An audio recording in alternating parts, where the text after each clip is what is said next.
Bonjour à tout le monde ce matin.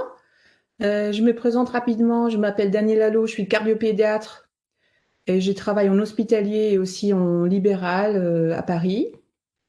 Et je vais vous parler ce matin d'abord des cardiopathies acquises. Et dans la deuxième partie de la matinée, on va parler des anomalies coronaires où je vais vous présenter la partie cardiopédiatrique. Donc on va commencer avec la partie la plus grande de la matinée qui concerne donc les cardiopathies acquises.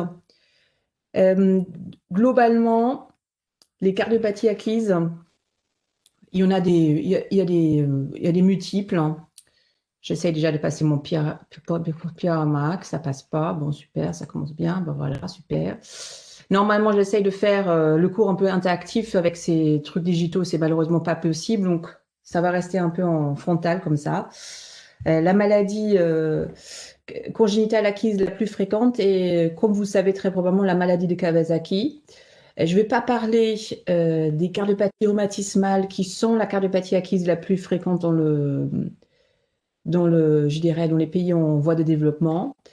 Je délibérément choisi de ne pas le traiter parce qu'en pratique, en France, on n'est pas beaucoup confronté à ça.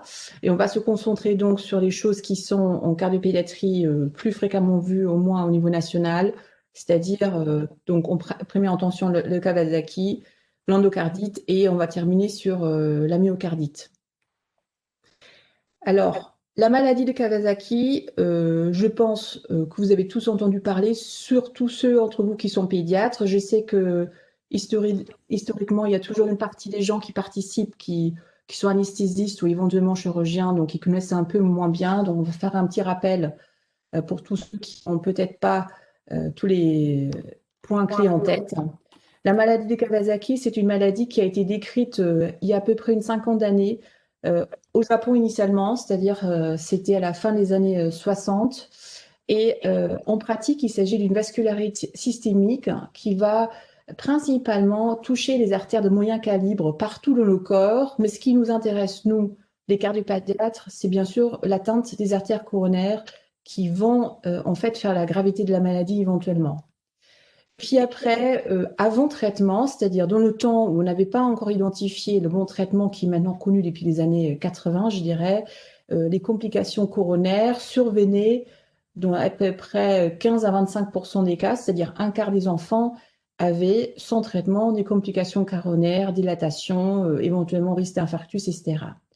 Grâce au traitement, c'est-à-dire l'administration précoce d'immunoglobulines humaines, on peut aujourd'hui diminuer ce risque par 5, ce qui veut dire en pratique qu'à peu près 5% des enfants traités qui ont un traitement tardif vont encore aujourd'hui présenter des anomalies coronaires qui nécessitent un suivi et éventuellement même un traitement exceptionnellement. Et puis après, quelque chose dont on parle assez peu, au moins en France, mais qui est quand même quelque chose qui est connu au niveau international, c'est qu'il y a quand même un risque de mortalité, notamment par infarctus du myocarde en pratique, bien évidemment. Et ce risque de mortalité est quand même très faible, nettement inférieur à 1%. Donc il y a des données japonaises qui sont très nombreuses à ce sujet, bien évidemment, parce que c'est le pays où la maladie a initialement été décrite et où il y a aussi génétiquement, par prédisposition, je dirais, la population le plus de cas. Et donc, le risque de mortalité dans les études japonaises est donc autour de 0,01%. Donc, ça reste faible, mais va surtout concerner assez précoce, je dirais, c'est-à-dire dans les premières semaines après la maladie aiguë. Alors, si on,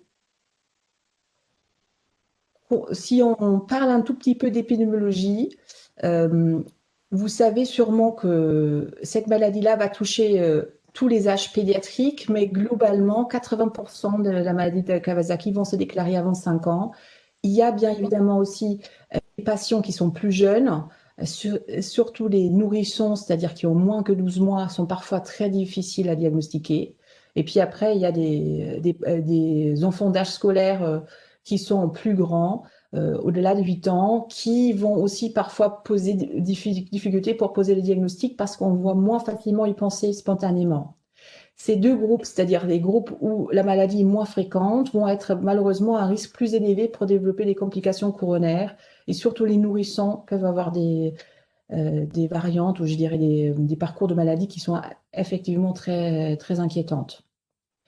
Il y a aussi des formes chez l'adulte qui parfois un peu moins connues. Ça a été décrit à peu près une dizaine d'années après la première description pédiatrique et les signes cliniques sont les mêmes, c'est-à-dire ça va ressembler, le tableau clinique va ressembler au tableau de l'enfant, mais avec certaines particularités que je vais détailler après. Globalement, si on réfléchit combien d'enfants ont probablement tous les ans une maladie de Kawasaki, il n'y a pas de registre national véritablement qui regroupe tous les cas. Il y avait eu une tentative il y a quelques années, mais ça n'a pas vraiment abouti.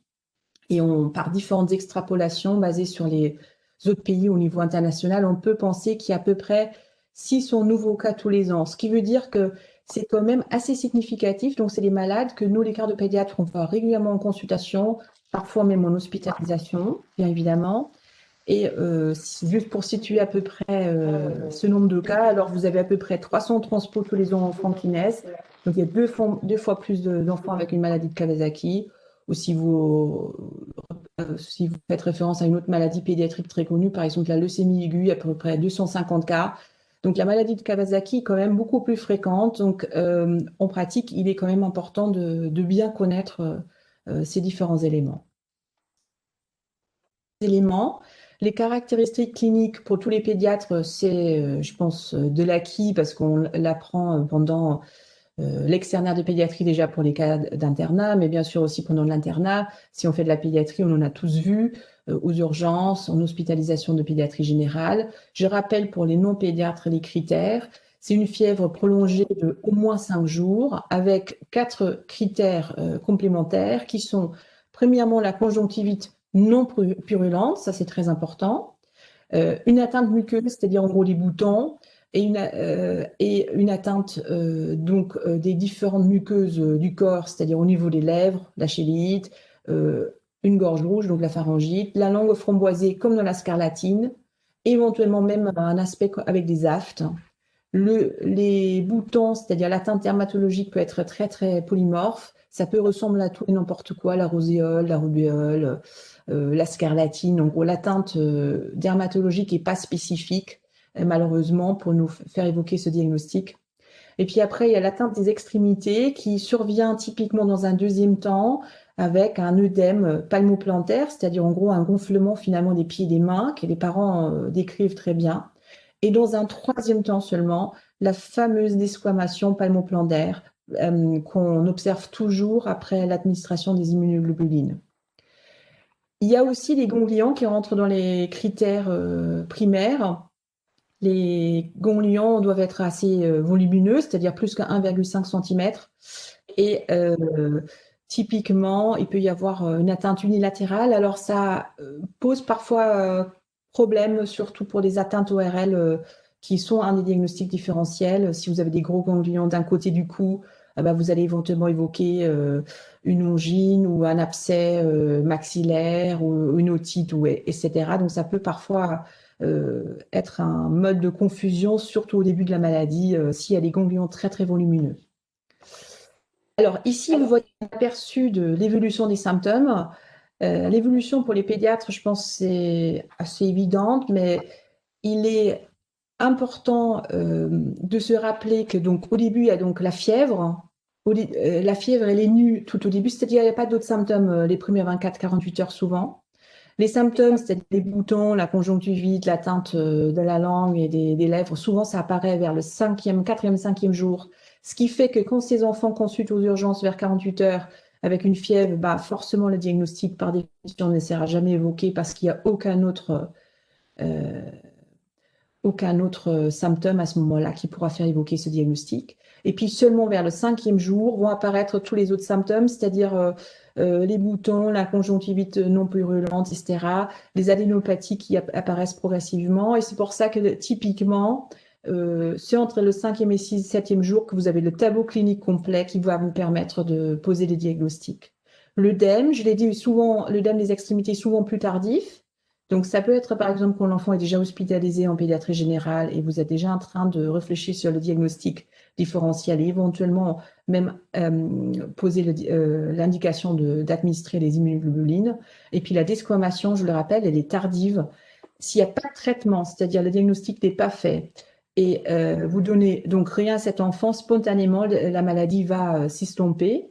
Et vers 2 semaines après le début de la fièvre, vous allez avoir une desquamation spontanée des paumes et des pieds, chez le nourrisson également au niveau du siège, et ce qui va vous signer rétrospectivement le diagnostic éventuellement. Vous allez également observer cette desquamation beaucoup plus précoce si vous avez pris la décision de donner des immunoglobulines, ce qui vous confirme également indirectement le diagnostic.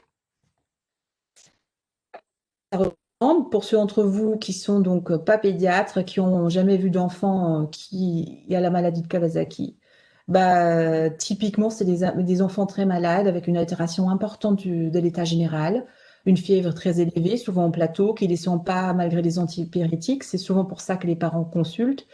Des enfants très fatigués qui ne mangent plus rien, qui sont parfois même déshydratés par refus alimentaire ou refus d'hydratation. Vous voyez ici sur la photo d'un enfant d'origine asiatique, donc de la population qui est particulièrement à risque, ses lèvres gercées, rouges, donc cette fameuse chylite. On ne peut pas apprécier ici les conjonctifs s'ils sont injectés ou pas, mais globalement, ça c'est l'aspect assez typique d'un enfant abattu que vous pouvez voir aux urgences au 5e jour de fièvre. Alors les autres atteintes, pour mettre un peu des images dessus, pour ceux qui n'ont pas vu, bah, la langue framboisée, ça ressemble à ça. C'est comme des petits boutons en fait papillaires sur la langue.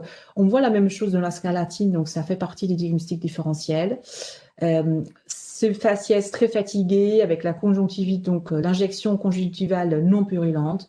Les lèvres gercées, on les a déjà vues. L'atteinte du siège qui est typique chez les nourrissons, qui peut ressembler un peu à une dermatite du siège peu spécifique. Et puis la desquamation dont j'ai parlé, qui est typique dans la 2e phase de la maladie. Les formes qui sont moins fréquentes, qui sont un tout petit peu moins connues, c'est des atteintes qui vont ressembler un peu à un psoriasis, qui peuvent parfois poser problème au début du diagnostic si l'enfant présente une forme dermatologique comme ça, car ces enfants-là, ils vont typiquement être admis en dermatologie pédiatrique. Et seulement dans un 2e temps, on va éventuellement évoquer la maladie de Kawasaki. C'est-à-dire ici, il peut y avoir un retard de diagnostic parce que les lésions cutanées sont en première intention pas très évocateurs pour le pédiatre général. Et puis une autre atteinte qui est typique, qu'il faut connaître, c'est l'atteinte de la cicatrice du BCG. Alors le BCG, vous le savez, il est plus du tout obligatoirement fait en France depuis quelques années. Le vaccin est même difficile d'accès. Alors, il y a certains parents qui le font toujours en raison de leurs origines et pour des différentes raisons, parce qu'ils veulent voyager, etc. Et donc, c'est typiquement, on voit une inflammation de la cicatrice du BCG qui apparaît au moment de la maladie de Kawasaki et qui peut être un des critères, je dirais, mineurs pour nous faire pousser de poser le diagnostic de maladie de Kawasaki. Alors, si on sur la cardiovasculaire, parce que c'est pour ça qu'on est là aujourd'hui, parce qu'on est dans un DU de réa cardiaque quand même. La première chose qui est importante à se rappeler, qu'habituellement, dans la très grande majorité de cas, encore une fois, il n'y a pas d'atteinte coronaire. Mais cette menace va un peu planer sur tout le diagnostic et sur toute la surveillance. Et donc, il faut bien sûr bien connaître les signes éventuellement qui peuvent apparaître lors du suivi qu'on doit rechercher. La première et la plus facile, qu'on va rechercher en échographie, c'est bien sûr la dilatation des artères coronaires, éventuellement, rarement, dans quelques pourcents, les anévrismes. Et puis les manifestations très très rares, mais malheureusement sévères, c'est toutes les manifestations initiales par un infarctus du myocarde, par thrombus dans un anévrisme coronaire, par exemple, ou des atteintes inflammatoires du myocarde avec une insuffisance cardiaque globale à type de myocardite par Kawasaki qui sont exceptionnelles, mais de temps en temps. En échographie, vous pouvez aussi avoir un décollement péricardique ou un vrai épanchement péricardique. Et bien sûr, vous pouvez aussi avoir, comme dans toutes les inflammations, des petites fuites au niveau des valves, notamment au niveau de la valve mitrale. Une atteinte grave cardiaque et également l'atteinte des voies électriques avec des troubles de la conduction ou des troubles du rythme, comme on peut les voir également dans les myocardites d'autres origines. Donc ça, donc les manifestations avec des malaises ou la mort subite, éventuellement, c'est exceptionnel pour la maladie de Kawasaki, mais c'est théoriquement possible si vous avez un Kawasaki qui va se manifester avec une myocardite fulminante ou avec une myocardite aiguë, euh, avec, comme, je dirais, comme tableau clinique prépondérant. Alors, quid de ces fameux anévrismes coronaires dont on parle tout le temps? Ils surviennent habituellement pas au début de la maladie. Ça, c'est très important à savoir. C'est-à-dire au moment où vous faites votre première échographie habituellement, c'est-à-dire soit vous-même faites cette échographie parce que vous êtes formé, ou vous allez demander à votre cardiopédiatre de faire l'échographie, souvent pendant que l'enfant est encore hospitalisé en pédiatrie générale. Vous allez le plus souvent ne rien retrouver au niveau du cœur. Peut-être un décollement, peut-être une petite fuite, etc.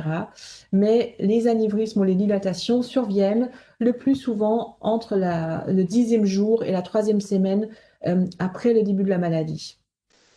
Je rappelle, comme je l'ai dit tout au début, grâce au traitement qui est aujourd'hui donné précocement, habituellement au moment du diagnostic entre le 5e et 7e jour, c'est-à-dire avant 10 jours de symptômes, le risque de développer ces complications est faible aujourd'hui, on est autour de 5%, mais néanmoins, c'est pas zéro. Et c'est pour ça que tous les enfants qui ont eu la maladie de Kawasaki vont bénéficier d'un suivi bien évidemment spécialisé.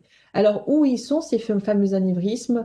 Ils sont habituellement proximales, c'est-à-dire ils sont très facilement accessibles à l'échographie transthoracique, parce qu'on va les voir, je vais vous montrer les images, siégés habituellement dans la partie donc proche de l'anneau aortique. En petit axe, on va pouvoir les voir très facilement. Et bien évidemment, le pronostic à moyen et à long terme va dépendre surtout de sa taille.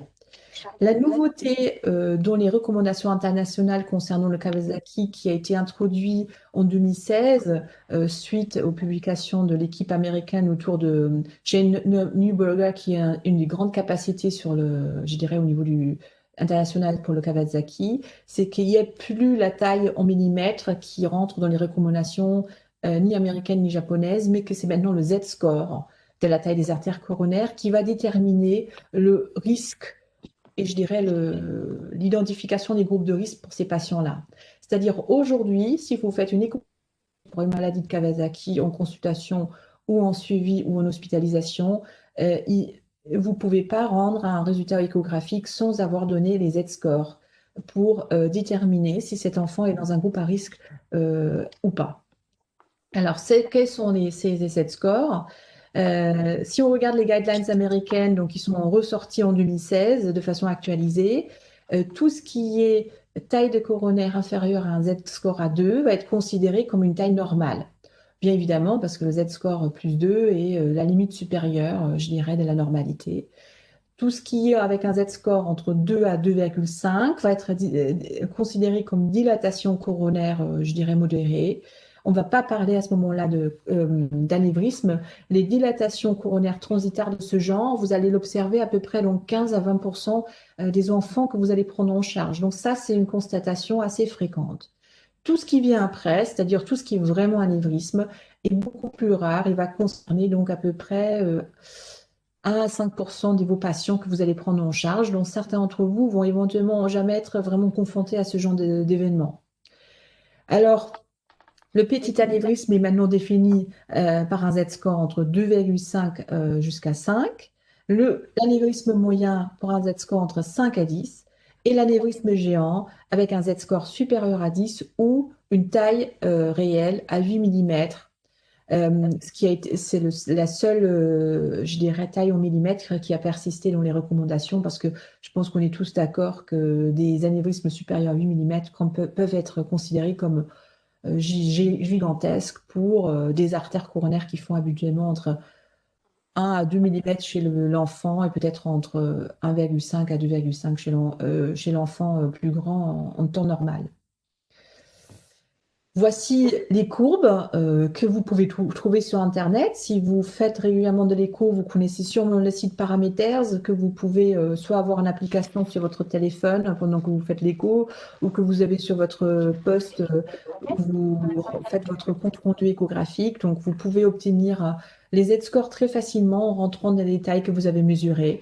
Donc il y a des courbes, donc la moyenne, les Z-score plus 1, les Z-score plus 2, et puis donc dès qu'on est au-dessus, pour les différentes artères, vous allez donc être dans la zone où vous rentrez dans la dilatation coronaire.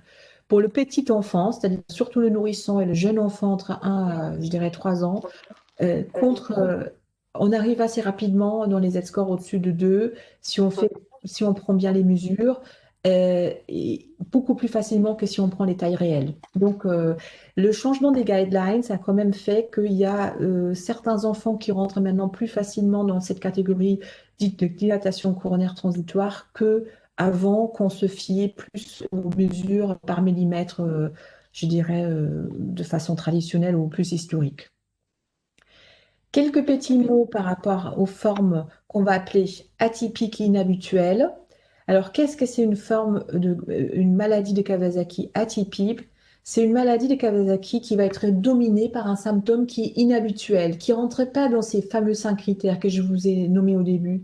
C'est-à-dire, c'est des enfants qui vont arriver aux urgences ou éventuellement même en service de réanimation avec un tableau qui va être un tableau de convulsion fébrile, un tableau d'œdème aigu du poumon, un tableau éventuellement d'obstruction des voies aériennes supérieures, les adénomathies cervicales compressives, comme je vous expliquais, le tableau ERL un peu euh, perturbant au début, et parfois même un tableau de myocardite avec défaillance multiviscérale que j'ai nommé tout à l'heure comme manifestation très rare. Donc tout ça, c'est des symptômes qui sont pas les grands classiques et où le diagnostic souvent va prendre plus de temps parce qu'on va penser à plein d'autres choses. On va penser à la méningite ici, on va penser éventuellement à une maladie ORL ou à des tumeurs ORL.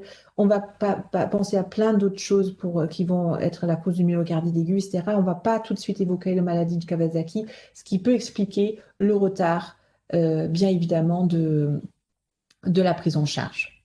Et puis, vous avez aussi les formes adultes. Les formes adultes qui sont dominées par des symptômes inhabituels, comme je l'ai expliqué tout à l'heure, parfois également, qui vont, surtout en réanimation adulte, poser des problèmes de diagnostic, surtout si vous avez un adulte est fébrile, avec éventuellement des troubles digestifs, etc., qui vont éventuellement être au premier plan. Alors, qu'est-ce que c'est par rapport aux formes incomplètes? Alors, les formes incomplètes par rapport aux atypiques, ça c'est quelque chose qui est souvent confondu. C'est des patients qui vont se présenter sans les 5 critères majeurs que j'ai présentés tout à l'heure. C'est-à-dire, il va y avoir euh, la fièvre prolongée, mais ils vont avoir que 2 autres critères, par exemple les boutons et quelques ganglions, mais ils vont pas avoir les autres critères que j'ai mentionnés. Et à ce moment-là, on va être éventuellement dans une situation un peu plus compliquée et on va chercher donc pour essayer de trouver en pratique des éléments qui vont nous faire pousser vers un diagnostic de maladie de Kawasaki. Alors, pour chercher ça, je vais vous présenter les critères qui ont été décidés par l'association américaine tout de suite après. Euh, Typiquement, ces formes incomplètes, on va les retrouver surtout dans la tranche d'âge où le diagnostic par définition est déjà plus rare, c'est-à-dire notamment les nourrissons, qui sont en plus à risque des complications coronaires accrues, ou éventuellement les enfants plus âgés. Si on regarde maintenant les critères biologiques et cliniques supplémentaires qui ont été proposés par les collègues américains, vous voyez ici un listing qui est donc sorti de la publication initiale de 2004, mais qui n'a pas beaucoup changé à la réactualisation des recommandations sorties en 2016. Et vous voyez donc des critères multiples qui existent sur tous les différents niveaux des différents systèmes d'organes entre le cardiovasculaire, le digestif, respiratoire, neuro, etc. Et vous avez aussi des critères biologiques qui sont globalement tout ce qui est atteinte inflammatoire biologique plus ou moins marquée et qui vont pouvoir rentrer comme critère de diagnostic mineur dans le diagnostic. Alors, quelle est donc tel est, je dirais, l'algorithme qu'on peut utiliser pour nous orienter dans les formes incomplètes, parce que ça pose souvent problème en pratique clinique. Si vous êtes confronté à un patient qui se présente aux urgences ou éventuellement en hospitalisation, qui a été gardé parce que l'enfant elle est vraiment pas bien, mais vous n'avez pas trop d'orientation initiale. On peut, à ce moment-là, si la maladie de Kawasaki fait partie, je dirais, des options différentielles, ce qui est habituellement fait de toute façon au moment de l'admission d'un enfant en hospice ou aux urgences après une fièvre prolongée, un bilan biologique qui va essayer de vous orienter. Si vous avez absolument aucune inflammation dans une fièvre prolongée, vous allez a priori plutôt conclure à une atteinte maladie virale et on va ne pas forcément insister plus loin. Si vous avez une atteinte biologique inflammatoire importante, à ce moment-là, vous allez chercher dans votre prise en sang des éléments supplémentaires mineurs que je viens de mentionner, l'anémie, hyperplaquétose, etc., une atteinte hépatique. Et à ce moment-là, on peut prendre la décision de faire, pour essayer d'aider le diagnostic, une échocardiographie précoce et chercher les critères mineurs en échocardiographie. Alors, très probablement, sur une échographie comme ça, encore une fois, vous n'allez pas identifier les anévrismes, parce que les anévrismes sont habituellement présents plus tard, mais néanmoins, vous allez éventuellement avoir des critères mineurs, comme une dysfonction modérée, une fuite mitrale, un écoulement péricardique ou éventuellement une anomalie des Z-scores, qui va pouvoir vous aider pour faire pencher ce tableau un peu général vers une décision de maladie de Kawasaki. Quelle est l'évolution naturelle sans traitement? Bah, tout d'abord, il y a la phase aiguë, où, encore une fois, l'atteinte cardiaque est rare. Après, il y a la phase entre 1 à 3 semaines après la maladie initiale, où typiquement en consultation, on peut poser éventuellement le diagnostic d'une complication coronaire. Et puis, il y a la phase de reconvalescence, où il va y avoir l'évolution vers les anévrismes ou éventuellement les sténoses cicatricielles au niveau des artères coronaires. Ça, c'est ce qui a été décrit par les Japonais très tôt, parce qu'il y a eu au début, je dirais, d'abord, il n'y avait pas de traitement véritablement prouvé, donc il y a eu beaucoup d'enfants qui avaient une évolution naturelle. Donc cette génétique est très bien décrite et aujourd'hui encore, il y a de temps des enfants qui n'ont pas de diagnostic et où on va donc avoir une observation de l'histoire naturelle de la maladie par un diagnostic rétroactif, par exemple par la déclamation au bout de 15 jours, si le diagnostic n'a pas été porté par d'autres moyens avant. Alors, quelques images pour vous illustrer de quoi on parle pour les coronaires, pour ceux qui n'en ont peut-être pas encore vu. Ici, vous voyez donc des dilatations anévrismales des artères coronaires. Qui sont assez impressionnantes. Vous voyez ici l'interventriculaire antérieur qui traite ici. On peut quasiment parler d'anévrisme géant déjà au niveau de la taille réelle. Bon, on est inférieur des 8 mm, mais en fonction de l'âge de l'enfant, ici le Z-score, il est sûrement très altéré. Et on est donc soit dans un contexte d'anévrisme géant ou des très gros artères, anévrismes. Le risque de ces dilatations, bien sûr, c'est ce que vous voyez ici, c'est l'apparition des thrombus. Et qui dit thrombus dit aussi ischémie myocardique et donc infarctus de myocarde chez l'enfant. Et c'est bien sûr ça dont on a tous peur dans ces situations-là. Et c'est pour ça qu'il y a bien évidemment des indications d'anticoagulation dont je vais parler tout de suite.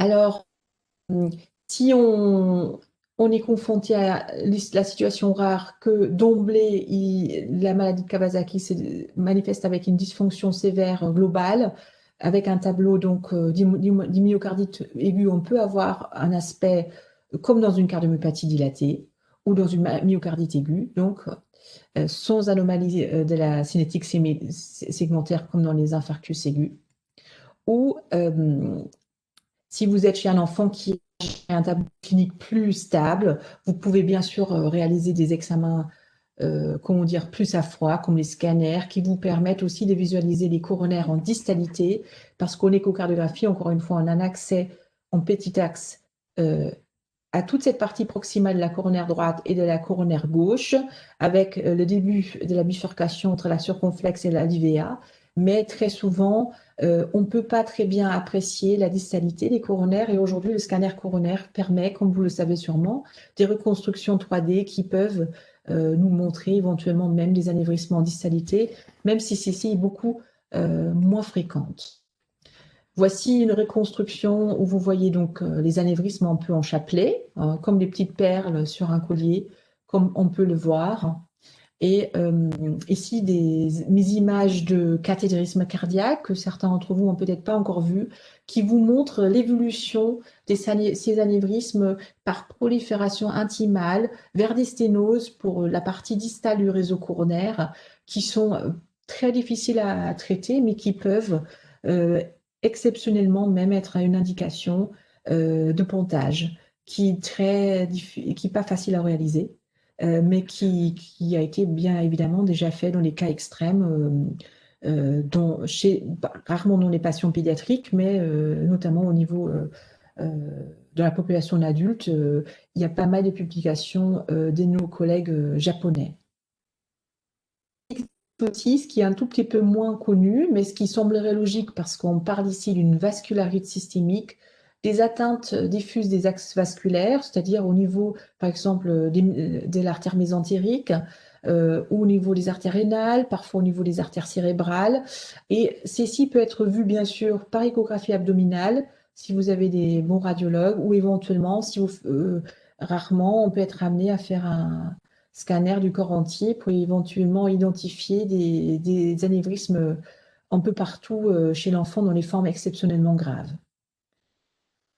Quel est le traitement? Je l'ai déjà mentionné plusieurs fois. Bien évidemment, c'est l'administration intraveineuse des immunoglobulines, dont la posologie est maintenant admise depuis les années 80. C'est 2 grammes par kilo administrés de façon progressive, comme tous les dérivés des produits sanguins, avec je dirais, une vitesse progressivement augmentante pour éviter, enfin, disons, pour surveiller des potentielles réactions allergiques, habituellement sur une période assez longue, une demi-journée, hein, souvent 12 heures, pour s'assurer de la bonne tolérance. On associe ces traitements toujours à l'administration des anti-inflammatoires et antithrombotiques, c'est-à-dire en pratique, c'est l'aspirine qui est recommandée pareil depuis les années 80 maintenant.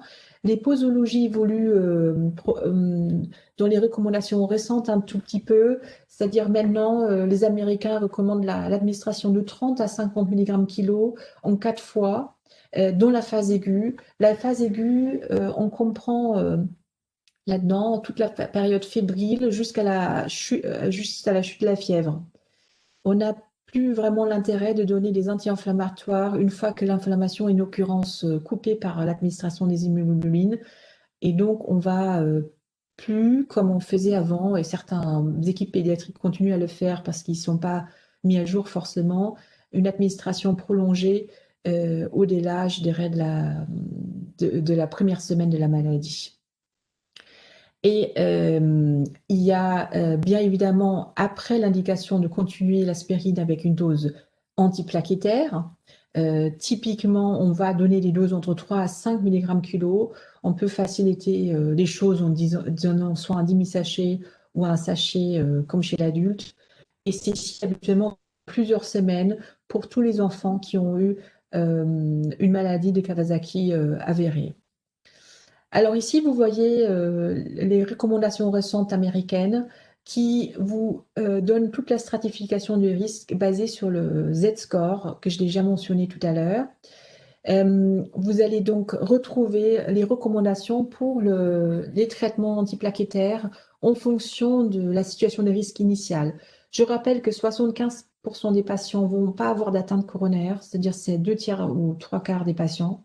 Et ils vont avoir des artères coronaires pendant toute la durée de la surveillance. On va leur prescrire en moyenne en France 6 semaines d'aspirine après la phase aiguë.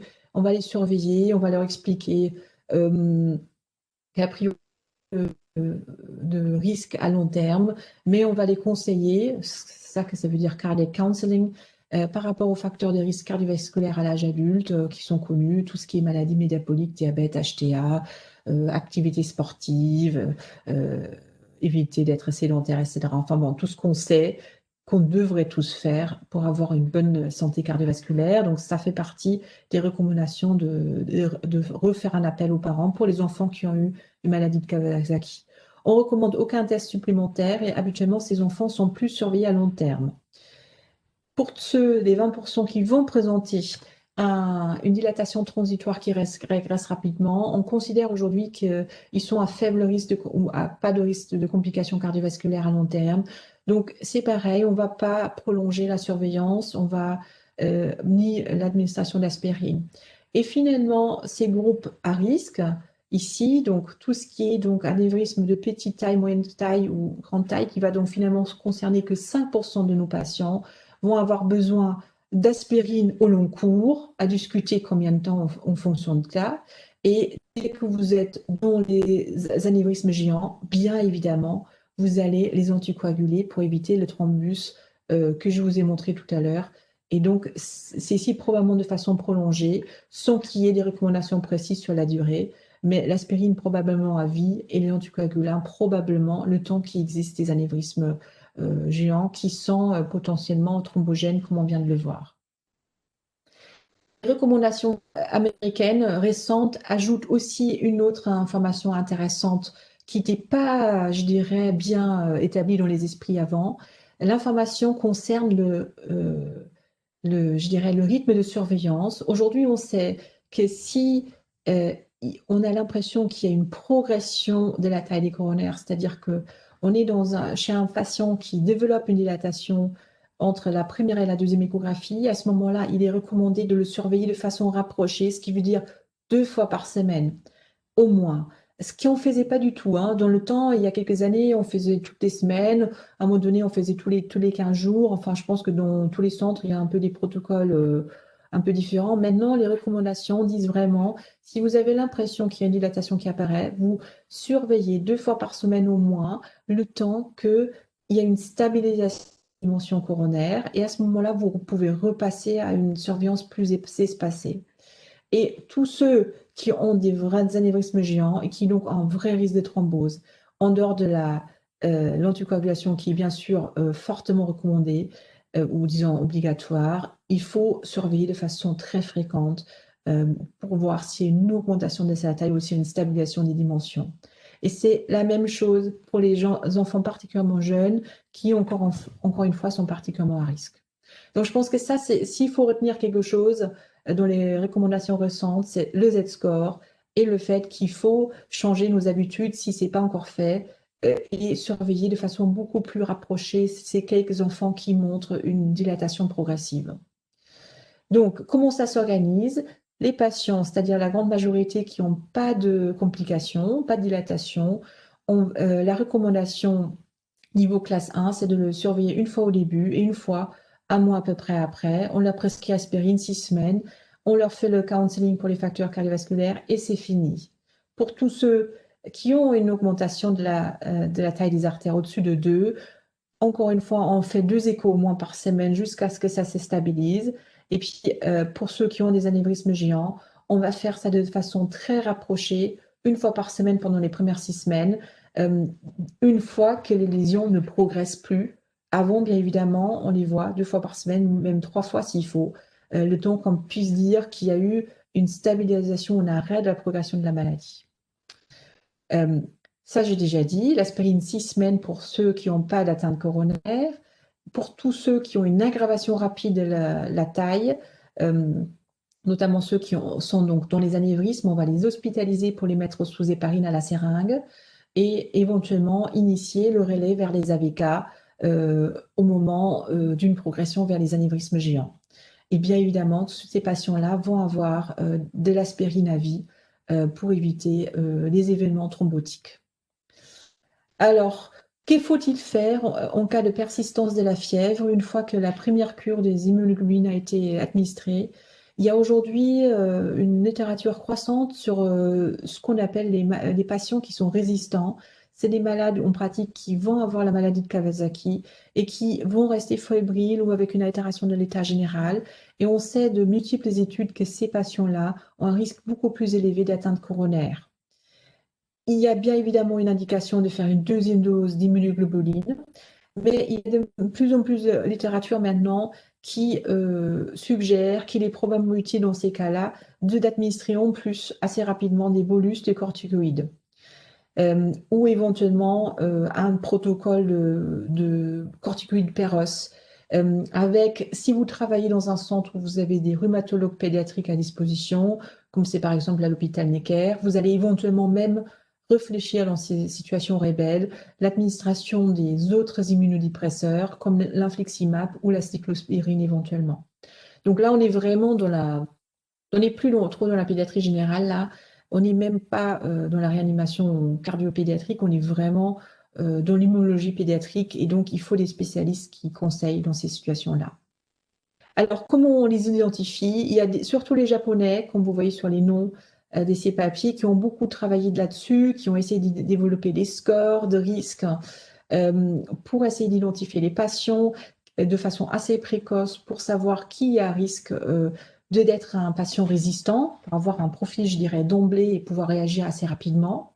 Euh, dans les scores, je souligne celui-là parce c'est le score qui a été retenu l'année dernière par les recommandations des rhumatologues récentes de 2019 pour entrer dans les critères pour identifier des patients qui doivent bénéficier des corticoïdes, en sachant que tous ces scores sont donc validés dans la population japonaise et nous n'avons pas vraiment des données en population européenne sur la pertinence de ces scores. Mais pour l'instant, ces scores ont été adoptés par, je dirais, analogisme, mais il faut être, je dirais, un peu critique et c'est dire qu'éventuellement, il y aura probablement un intérêt de développer peut-être les scores dans nos populations euh, où le terrain génétique est peut-être un peu différent, néanmoins que dans la population asiatique. Donc, vous voyez donc ce système de points, les jeunes enfants, euh, les plaquettes, enfin différents paramètres biologiques vont rentrer dans les différents points et on va considérer l'enfant à haut risque d'être résistant s'il a égal ou plus que 5 points. Alors, il y a donc très récemment, c'était à la fin de 2019, qui est sorti ces recommandations européennes qui étaient faites par les rhumatologues pédiatriques au niveau international, qui ont donc identifié les patients avec maladie de Kawasaki sévère qui doivent bénéficier très rapidement des corticoïdes. Et donc là, vous voyez donc le fameux score que je viens de vous présenter qui rentre dans les critères.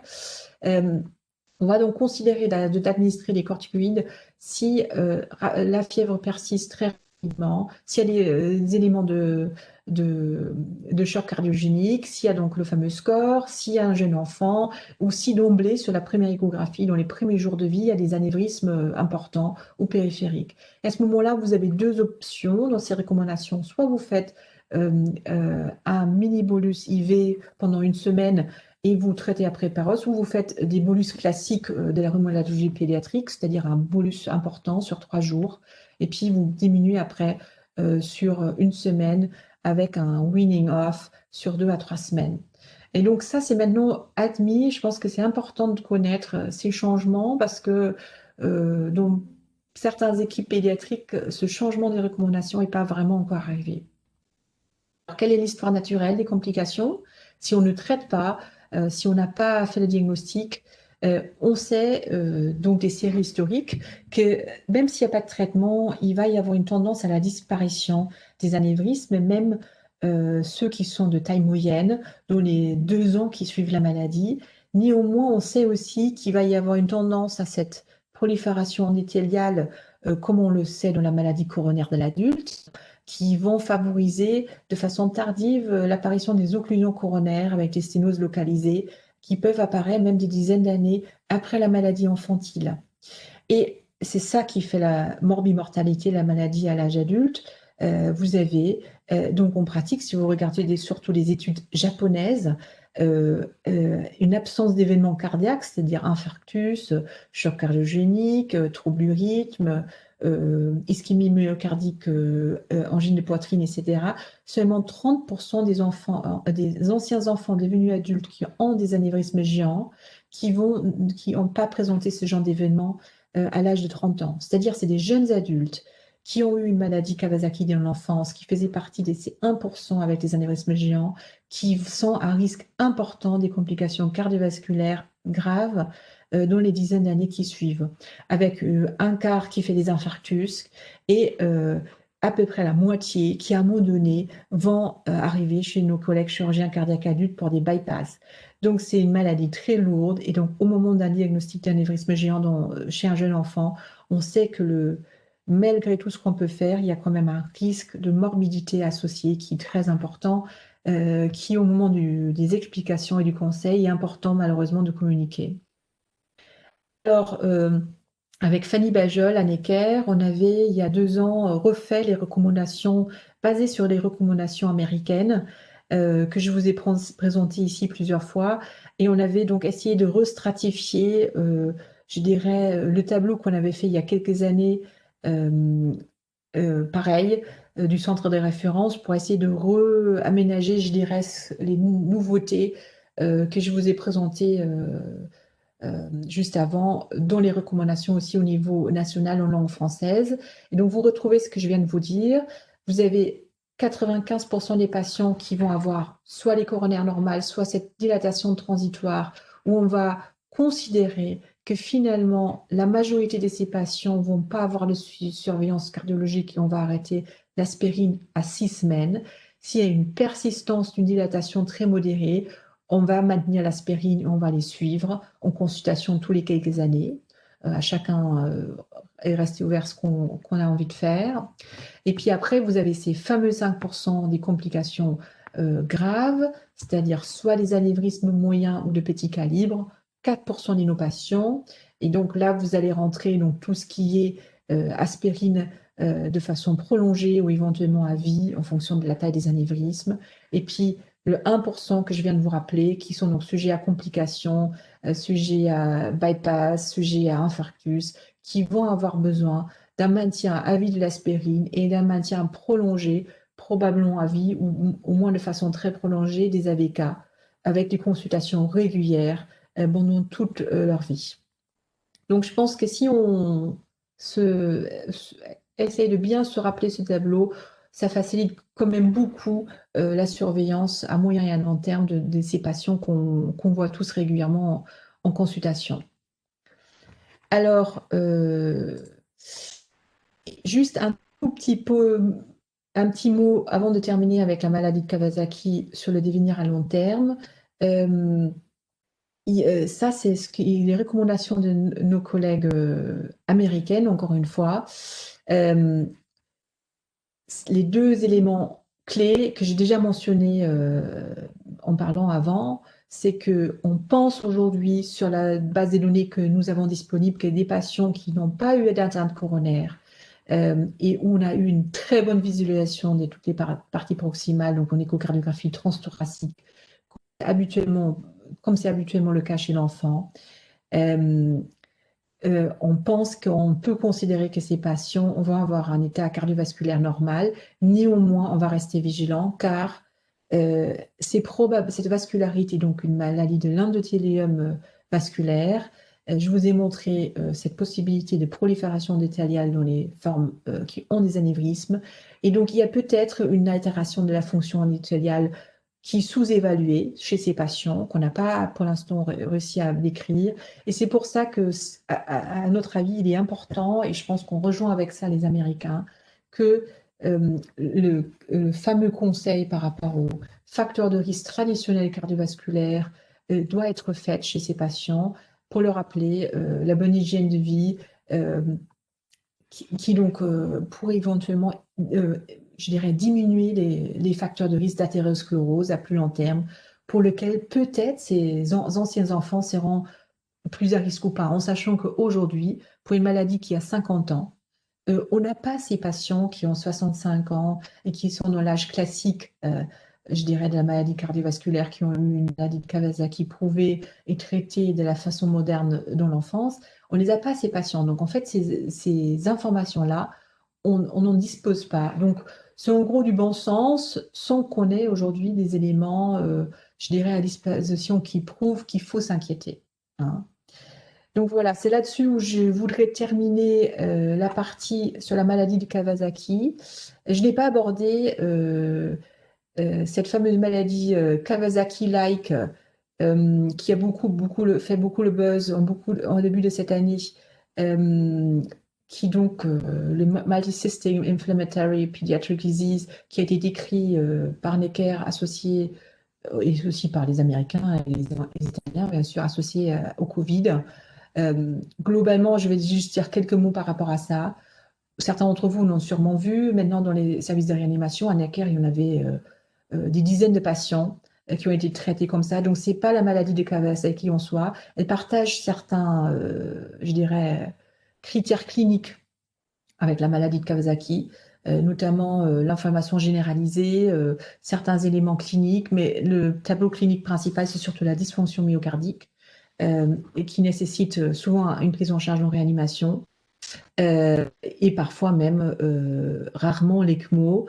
Le devenir de ces patients a été globalement bon sur le niveau national. Il y a eu quelques décès décrits au niveau international, mais la récupération de la fonction après une prise en charge, je dirais, de réanimation classique optimale est bon. Et le traitement qui a été élaboré dans cette crise sanitaire c'est quasiment le même qu'on voit dans la maladie de Kawasaki, c'est-à-dire les immunoglobulines que j'ai mentionnées. Et à Necker, ils ont choisi le protocole avec des corticoïdes. Il y a d'autres équipes qui associent d'autres immunosuppresseurs d'emblée, comme anakinra, etc. Enfin bon, en gros, c'est surtout les rhumatologues pédiatriques qui se sont beaucoup investis dans le traitement de ces malades-là. Actuellement, il y a à nouveau des malades comme ça qui arrivent dans les services de réanimation avec la deuxième vague qui est actuellement en cours. Donc, c'est une maladie qui va rester d'actualité. Mais je pense qu'il est important de se rappeler que c'est pas la même chose que la maladie de Kawasaki pour nos parents, c'est-à-dire pour les patients qu'on voit en consultation et pour les parents de nos patients. Et même pour les pédiatres généraux, ça crée beaucoup de confusion, cette association, je dirais, un peu simpliste initialement. Euh, Même s'il y a des critères cliniques qui sont partagés, il est évident qu'on ne peut pas dire que c'est la même chose. Euh, et il y a cette association, je dirais, temporelle, soit avec les tests PCR ou des tests antigéniques ou éventuellement les sérologies qui ont été faites en fonction des différentes études avec le Covid, effectivement, qui a été établi. Voilà, je vais juste dire ça là-dessus et je vais continuer sur le deuxième topo, enfin le deuxième grand aspect de cette euh, cours qui est l'endocardite infectieuse. Alors, l'endocardite infectieuse, je vais faire un rappel très bref des généralités que vous connaissez sûrement, juste pour qu'on parle tous de la même chose. Et puis après, on va parler surtout de l'endocardite dans les cardiopathies congénitales et des problèmes qu'on voit chez nos patients cardiopathes, parce que c'est ça qui nous intéresse en tant que cardiopédiatre. Et puis on va terminer sur deux cas cliniques rapidement euh, pour illustrer ces propos. Alors, l'endocardite infectieuse, vous le savez, c'est une inflammation infectieuse de l'endocarde, donc on pratique, c'est les valves cardiaques. Et si vous voulez faire le diagnostic, chez l'enfant, vous avez souvent la facilité de le faire par échographie transthoracique. Chez l'adulte, on est habituellement amené à réaliser une échographie transœsophagienne et vous allez visualiser des végétations bactériennes pour les valves atrioventriculaires sur le versant auriculaire et pour les valves sigmoïdes, c'est-à-dire aortiques et pulmonaires, sur le versant ventriculaire. Alors ça, c'est la base, je pense que tout le monde le connaît, à être amené à essayer d'identifier le germe. Les infectiologues recommandent habituellement de faire au moins 3 hémocultures pour vraiment être sûr qu'il n'y a pas de contamination au moment du prélèvement, surtout si on met en évidence les germes de la peau. On devrait idéalement éviter de mettre les antibiotiques à l'aveugle, mais souvent, on commence quand même avec un traitement probabiliste en attendant les hémocultures qui ont été prélevées. Et puis, on est obligé, pour faire un diagnostic complet, de réaliser un bilan d'extension comme dans un concert. C'est-à-dire, on va réaliser des examens multiples, habituellement un scanner du corps entier, de la tête jusqu'aux pieds, pour identifier les abcès cérébraux, au niveau thoracique, dans les poumons, au niveau abdominal, dans les reins, dans la rate, éventuellement même ailleurs. On va montrer ce patient à l'ophtalmologue pour voir s'il y a des atteintes à la rétine. On va regarder par la bandelette urinaire s'il y a une atteinte rénale par abcès, encore une fois, et on va chercher la porte d'entrée parce qu'il va falloir bien sûr soigner la porte d'entrée pour éviter les récidives et aussi pour euh, pouvoir permettre finalement un traitement efficace de la maladie. Donc, les portes d'entrée classiques, vous le savez tous, c'est les dents, c'est les caries mal brossées, donc c'est l'ORL, c'est l'otite, c'est l'angine, etc. Et bien sûr, ce sont aussi des plaies, parfois même des plaies mineures, les ongles incarnés, le genou écorché, les petits bobos qui n'ont pas été désinfectés parce qu'on n'a pas fait attention, etc. Rarement, bien sûr, des autres portes d'entrée et chez les patients qui sont déjà traités pour d'autres choses, notamment par exemple les patients sous chimiothérapie qui ont un cathéter central.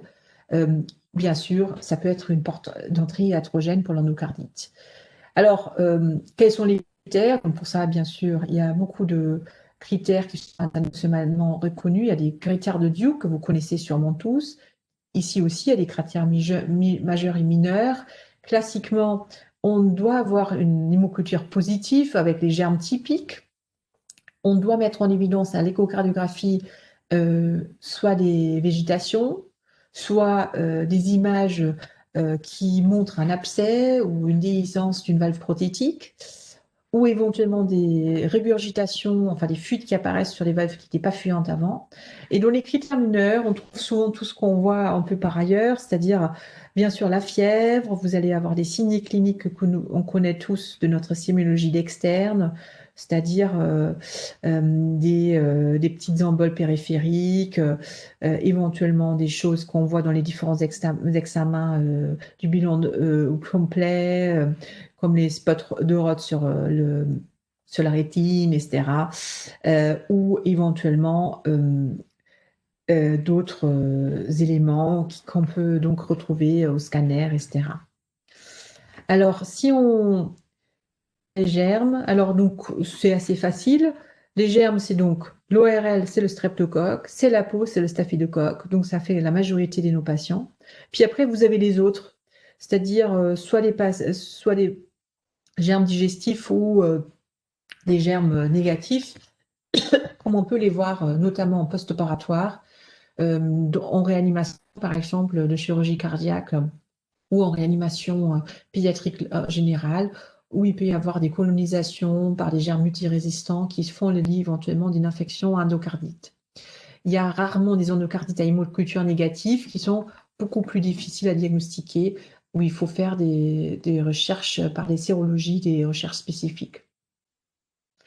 Il y a des critères qui nous signent des complications d'endocardites infectieuses qui sont tout ce qui est grave, c'est-à-dire l'insuffisance cardiaque, l'insuffisance rénale, l'AVC, le choc septique et des complications autour des anneaux valvulaires, c'est-à-dire des abcès en pratique autour de la valve aortique, des abcès au niveau du nœud atrioventriculaire, au niveau des valves atrioventriculaires, qui sont particulièrement graves et plus compliqués à traiter que, entre guillemets, une végétation seule.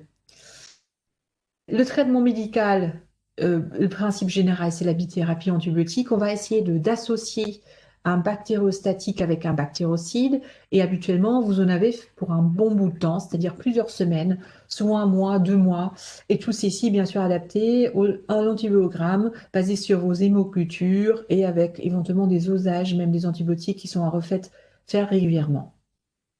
Les traitements chirurgicaux, c'est l'option, je dirais, plutôt de deuxième intention. Les chirurgiens aiment jamais trop opérer les enfants avec une endocardite par la simple raison que aucun chirurgien, et on comprend très bien, a envie d'aller dans un terrain infectieux où il y a éventuellement le risque qu'il y ait une récidive de l'endocardite après l'intervention. Donc il va y avoir des indications bien précises qui sont connues chez l'adulte. Il n'existe pas de recommandation spécifique d'indication chirurgicale chez l'enfant, mais on va transposer des critères adultes sur les enfants.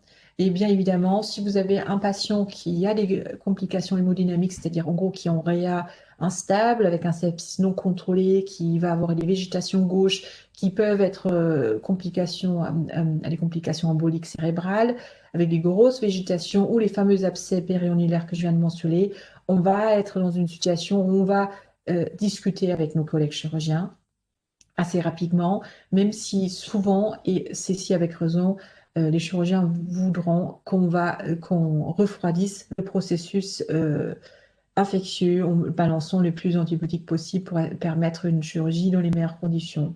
Si on intervient dans ces situations-là, on va bien évidemment éviter de mettre des prothèses mécaniques si c'est possible et on va privilégier tout ce qui est conservatrice, c'est-à-dire plastie, rosse, homogreffe, pour éviter le risque de récidive des bactéries, éventuellement encore, je dirais, un peu occultes malgré le traitement antibiotique sur le résultat opératoire récent. Il y a des recommandations pour la prévention d'endocardite. Je pense euh, ces recommandations ont été changées en 2011, donc les changements de recommandations à quasiment 10 ans. Néanmoins, je pense que dans la communauté cardiopédiatrique, ce changement de recommandation est très bien arrivé chez les dentistes, chez les généralistes et chez même certains cardiologues généraux anciens. Ces recommandations changeant sont toujours pas tout à fait assimilées parce que les appels pour savoir s'il faut mettre une prophylaxie arrivent quand même encore régulièrement.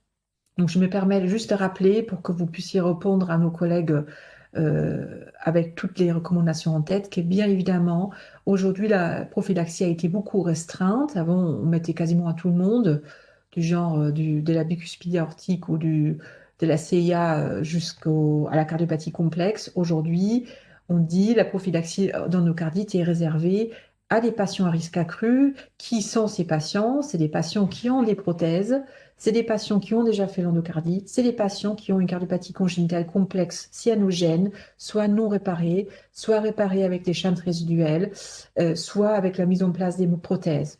Donc, en gros, c'est pas tous nos patients, c'est-à-dire la CIV opérée au-delà de 6 mois après l'opération, euh, qui est donc un patch qui est considéré comme endothalésé et qui n'a pas de shunt résiduel, c'est-à-dire qui a été bien opéré, va plus être considéré comme ayant besoin d'une prophylaxie d'endocardite aujourd'hui. Euh, Bien évidemment, cette situation change si vous avez un patient CIA, CIV qui garde un petit shunt, parce qu'on sait très bien que ces shunts résiduels sont malheureusement l'endroit idéal où les bactéries aiment bien se greffer. Donc là, on va continuer les conseils de prévention en consultation et mettre éventuellement un pass même de prévention d'endocardite aux parents ou aux patients plus âgés. On ne recommande plus la prophylaxie, donc toutes ces procédures où on faisait avant pour les autres patients, c'est-à-dire procédure dentaire, procédure, je sais pas, bronchoscopie, fibroscopie, je sais pas, digestive, etc. Tout ça, on fait plus, sauf pour les patients que je viens de mentionner euh, avant. Puis qu'est-ce qu'on donne? On donne habituellement amoxicilline ou en cas d'allergie, clindamycine. Voilà, donc c'était le petit rappel. Je pense que c'était de l'acquis, mais ça nous permet de partir sur la réflexion d'endocardite infectieuse de nos populations, c'est-à-dire les cardiopathes. Et on sait tous que l'endocardite infectieuse, c'est un vrai problème. Alors, c'est moins un problème chez l'enfant. Il y a des grandes cohortes qui ont été publiées ces dernières années qui vous montrent que l'incidence annualisée, par exemple, pour une très grande cohorte d'enfants avec cardiopathie congénitale suivie jusqu'à 18 ans et à peu près 4 endocardies sur 10 000 patients d'année, donc c'est pas beaucoup. Et qui sont les enfants qui sont à risque? Bah, c'est encore une fois les cardiopathies cyanogènes non réparées et c'est les cardiopathies droites, enfin les obstacles droits, parce que souvent ils ont des tubes et encore une fois, si on a des tubes ou les prothèses ou les valves mélodie ou d'autres valves, on a un risque accru d'endocardite. Si on regarde les adultes, c'est différent. À l'âge adulte, le risque d'endocardite, c'est-à-dire en gros le risque année patient va augmenter avec euh, une incidence d'endocardite 1,3 sur 1000 patients d'année, donc beaucoup plus si on regarde ce registre d'adultes d'origine néerlandaise. Et on voit que si vous êtes adulte, vous avez une prothèse valvulaire, alors votre risque, odds ratio est augmenté de façon significative à 3,5 par rapport à un patient qui n'a pas de prothèse valvulaire.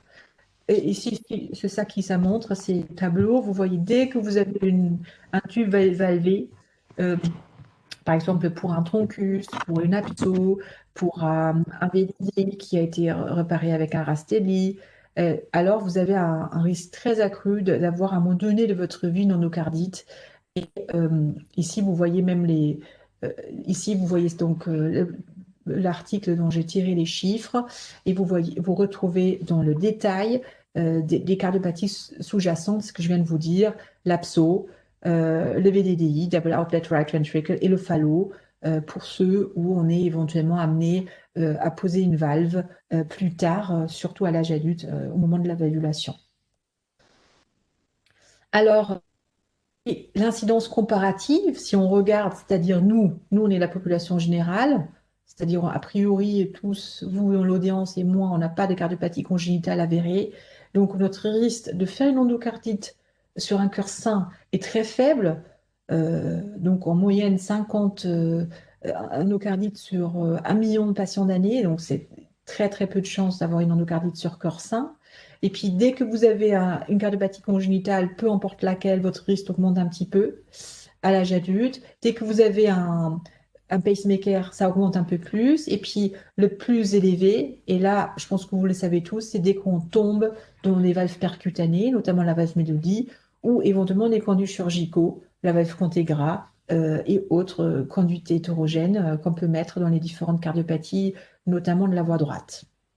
Alors bien évidemment, il faut euh, pas comparer, si vous regardez les chiffres entre les adultes et les enfants, il faut que vous essayiez de, si vous parlez d'endocardite, essayez de comprendre les études qui sont publiées, dans le sens que bien évidemment l'endocardite chez l'enfant, c'est pas les mêmes types de populations que l'endocardite à l'âge adulte. Si je vous montre deux papiers qui vous montrent quels sont les patients à l'âge adulte qui ont des endocardites sont vieux, qui ont plein de facteurs de risque cardiovasculaire, etc., qui ont ici reçu une implantation au niveau de la valve aortique, le TAVI, avec un risque associé d'endocardite, où vous voyez des patients cardiopathie congénitale avec l'association des comorbidités, par exemple des syndromes génétiques, etc., où vous avez aussi éventuellement une compréhension des consignes, je dirais, de prévention d'endocardite qui va être dans une sous-population de nos patients et éventuellement un peu limitée. Donc, bien sûr, ça, c'est le premier billet je dirais, de confusion. Et après, bien évidemment, euh, si vous regardez les études récentes qui sont sorties, que certains d'entre vous connaissent peut-être, et on compare l'incidence des endocardites sur les conduits chirurgicaux versus les conduits percutanés, dont la majorité aujourd'hui, dans la majorité des centres français, c'est encore les valves Mélodie. Ici, à Marie-Lalonde, euh, on implante avec prédilection la valve Sapiens, qui a des diamètres un peu différents que la valve Mélodie et qui a aussi un profil de risque pour l'endocardite meilleur, comme on le sait maintenant.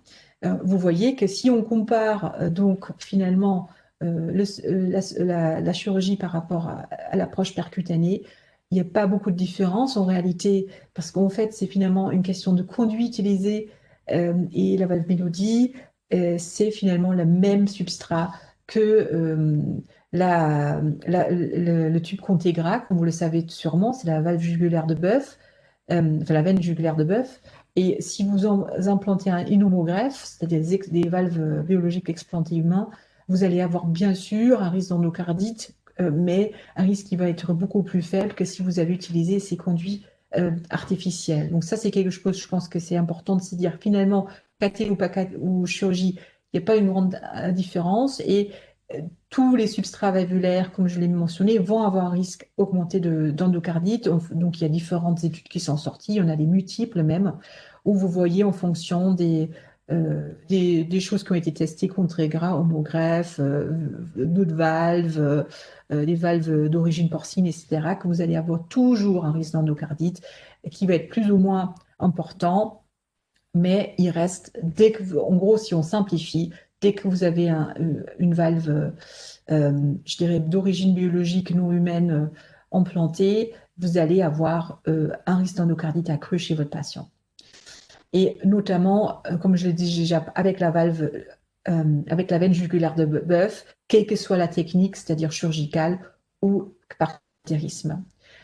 Ici, vous voyez ça dans une méta-analyse sur des milliers de patients où on avait donc effectivement montré que si on utilise la veine jugulaire de bœuf, on a une incidence beaucoup plus important que les autres types de substrats et on retrouve à peu près la même distribution pour le Contegra et Mélodie. Donc ici, vous êtes un peu sorti des billets, je dirais, monocentriques des différentes études publiées que je vous ai montrées avant avec cette méta-analyse. Donc, en gros, on confirme, dès que vous avez la prothèse, le risque il est accru. De la valve Sapiens, là, il y avait Sébastien Asquette qui avait fait un travail il y a quelques années sur l'expérience de Marie Lalonde, qui avait assez rapidement privilégié la valve Sapiens par rapport à la Mélodie. Et donc ici, vous voyez cette publication sortie il y a 3 ans qui montre l'expérience locale de la valve Sapiens, une cinquantaine de patients par rapport à la valve Mélodie. Et on voit que les populations ne sont pas tout à fait à 100% comparables dans le sens que les patients qui ont reçu la Mélodie avaient plus d'histoires d'endocardite avant d'avoir l'implantation, ce qui donc, je vous l'ai appelé tout à l'heure, un facteur d'endocardite, d'avoir déjà fait l'endocardite. Et puis, ils avaient souvent les conduits, et les conduits, encore une fois, c'est-à-dire pas la voie native, et aussi un facteur de risque. Donc, forcément, ça, c'est un tout petit bélier de ces résultats, mais néanmoins, euh, le risque d'endocardite infectieuse sur ces valves Mélodie implantées initialement dans leur expérience à Marie-Laneau, était très important, un quart des patients, pendant que sur la valve Sapiens, ils n'ont pas eu cette expérience-là. Alors, bien évidemment, il est certain que des, ça reste monocentrique, les cohortes n'étaient pas faites au même moment, et il y a bien sûr une courbe d'apprentissage, mais néanmoins, ça reste important de se rappeler qu'en globalement, le substrat de la Sapiens, ce qui montrait aussi ce registre international, semble moins enclin à attirer les bactéries que la veine jugulaire de bœuf de la valve Mélodie. Donc, ça reste quelque chose à prendre en compte, en dehors des diamètres des valves qui sont un peu différentes, bien évidemment, et donc les possibilités d'implantation au moment du choix du produit pour votre patient. Qu'est-ce qui a changé depuis toutes ces études qu'on a appris? On a appris qu'il faut bien éduquer les patients et les familles, qu'il faut qu'ils sachent vraiment ce que c'est l'endocardite. Et habituellement, on réalise aujourd'hui, comme en préopératoire pour la chirurgie cardiaque, un bilan quand même pour rechercher les foyers infectieux potentiels, notamment caries et ORL, pour exclure d'emblée des potentiels foyers qui pourraient après se greffer sur la valve. Et on a bien évidemment aussi beaucoup appris sur tout ce qui est la procédure, l'optimisation en termes de, je dirais, manipulation de la valve, etc. Et on fait un suivi post-implantation avec l'éducation thérapeutique notamment, qui permet aussi beaucoup d'améliorer d'abord la compréhension des patients de pourquoi ils sont à risque, et donc du coup aussi diminuer les comportements à risque et éventuellement, en l'occurrence, l'incidence d'endocardite. Et c'est donc à peu près qu'on a dit tout à l'heure, hein. C'est-à-dire on avait dit qu'en gros, tout ce que je viens de vous rappeler, là on avait vu tout à l'heure dans les indications pour la prophylaxie endocardite, et on comprend bien maintenant pourquoi les valves prothétiques sont restées en première intention, c'est-à-dire en première ligne, dans les recommandations de la prophylaxie d'endocardite, qui est absolument à maintenir. Alors, quels sont les facteurs aggravants de nos patients? Surtout que très souvent, si cette éducation thérapeutique n'est pas faite, c'est que si on regarde les études, surtout de la compréhension des maladies, et est-ce que les patients savent qu'ils ont un risque d'endocardite en raison de leur cardiopathie ou en raison de la prothèse qu'ils sont éventuellement porteurs, c'est que vous regardez ici ces questionnaires qui ont été faits il y a quelques années dans une étude euh, qui s'était concentré sur la question quelle est la compréhension des patients adolescents et adultes de leur cardiopathie, et est-ce qu'ils savent qu'ils sont à risque d'endocardite, et est-ce qu'ils ont été informés là-dessus activement par leur praticien ou par le médecin de traitement, etc. On voit par tout ce qui est en rouge et orange qu'une grande population de ces patients ne savent pas vraiment qu'ils ont un risque d'endocardite, ils ne savent pas vraiment ce que c'est, et ils ne connaissent pas donc du coup aussi des situations à risque et des choses qu'il faut éviter. Et donc l'éducation thérapeutique est, je pense, aujourd'hui vraiment un des éléments clés, comme pour beaucoup de choses d'ailleurs en cardiologie pédiatrique, comme pour les anticoagulants, etc., pour que je dirais la compliance thérapeutique s'améliore et pour que l'incidence de ces complications diminue. Si vous regardez dans cette même publication les patients qui ont fait l'endocardite et vous voyez qu'est-ce qu'il y a eu comme circonstances d'infection, vous voyez les grands classiques, c'est-à-dire aujourd'hui encore, dans les années 2010-2020, les gens font des extractions dentaires éventuellement sans prophylaxie, ils se désinfectent mal leurs petites plaies au niveau de la main, etc. Et donc, ça, ils ont des caries qui n'ont pas été, je dirais, bien pris en charge, où ils ont eu des détartrages, où il y a eu des problèmes. Et donc, tous les patients vont être sujets à des procédures où on sait que c'est à risque et vont malheureusement développer l'endocardite. Alors, je vois Régine, c'est intéressant, c'est bien. Euh, donc, on va terminer la partie endocardite sur les deux cas cliniques que je présente habituellement. Alors, normalement, c'est un peu interactif, donc là, c'est un peu moins sympa, je dirais. Euh, Ça, c'est le premier cas. C'est un enfant qui était pris en charge. Maintenant, ça fait un petit moment, mais sa situation était assez classique. Donc, c'est pour ça que je me permets de le rappeler. C'était donc un adolescent qui s'était présenté avec un tableau d'altération d'état général et avec de la fièvre prolongée, qui avait été hospitalisé au bout de plusieurs mois d'évolution en pédiatrie générale, quelque part en Île-de-France. Et ils avaient pensé d'abord euh, une maladie inflammatoire rhumatologique pédiatrique ou éventuellement à une leucémie. Et ils ont donc réalisé à ce moment-là les recherches habituelles qu'on fait en pédiatrie, myélogrammes, etc., parce qu'ils avaient pensé à la maladie de Steele, etc. Et finalement, quelqu'un avait dit, bon, il faut quand même faire une écho pour exclure qu'il y a un épanchement péricardique. Et effectivement, euh, comme vous voyez ici, il y avait un épanchement péricardique. Et donc, je vois malheureusement que les boucles ne tournent pas sur cette partage écran. Donc, je vais peut-être juste arrêter 2 secondes parce que normalement, toutes les boucles marchaient. Et donc, je trouve que c'est un peu dommage quand même que ça. Je vais juste arrêter 2 secondes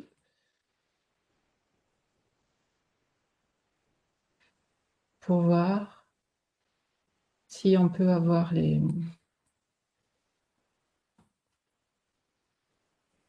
Je repartage tout de suite.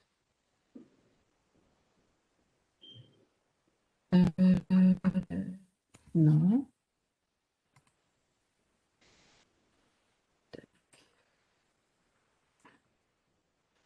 J'arrive, hein. Ça vous fait une petite pause, hein, 2 secondes.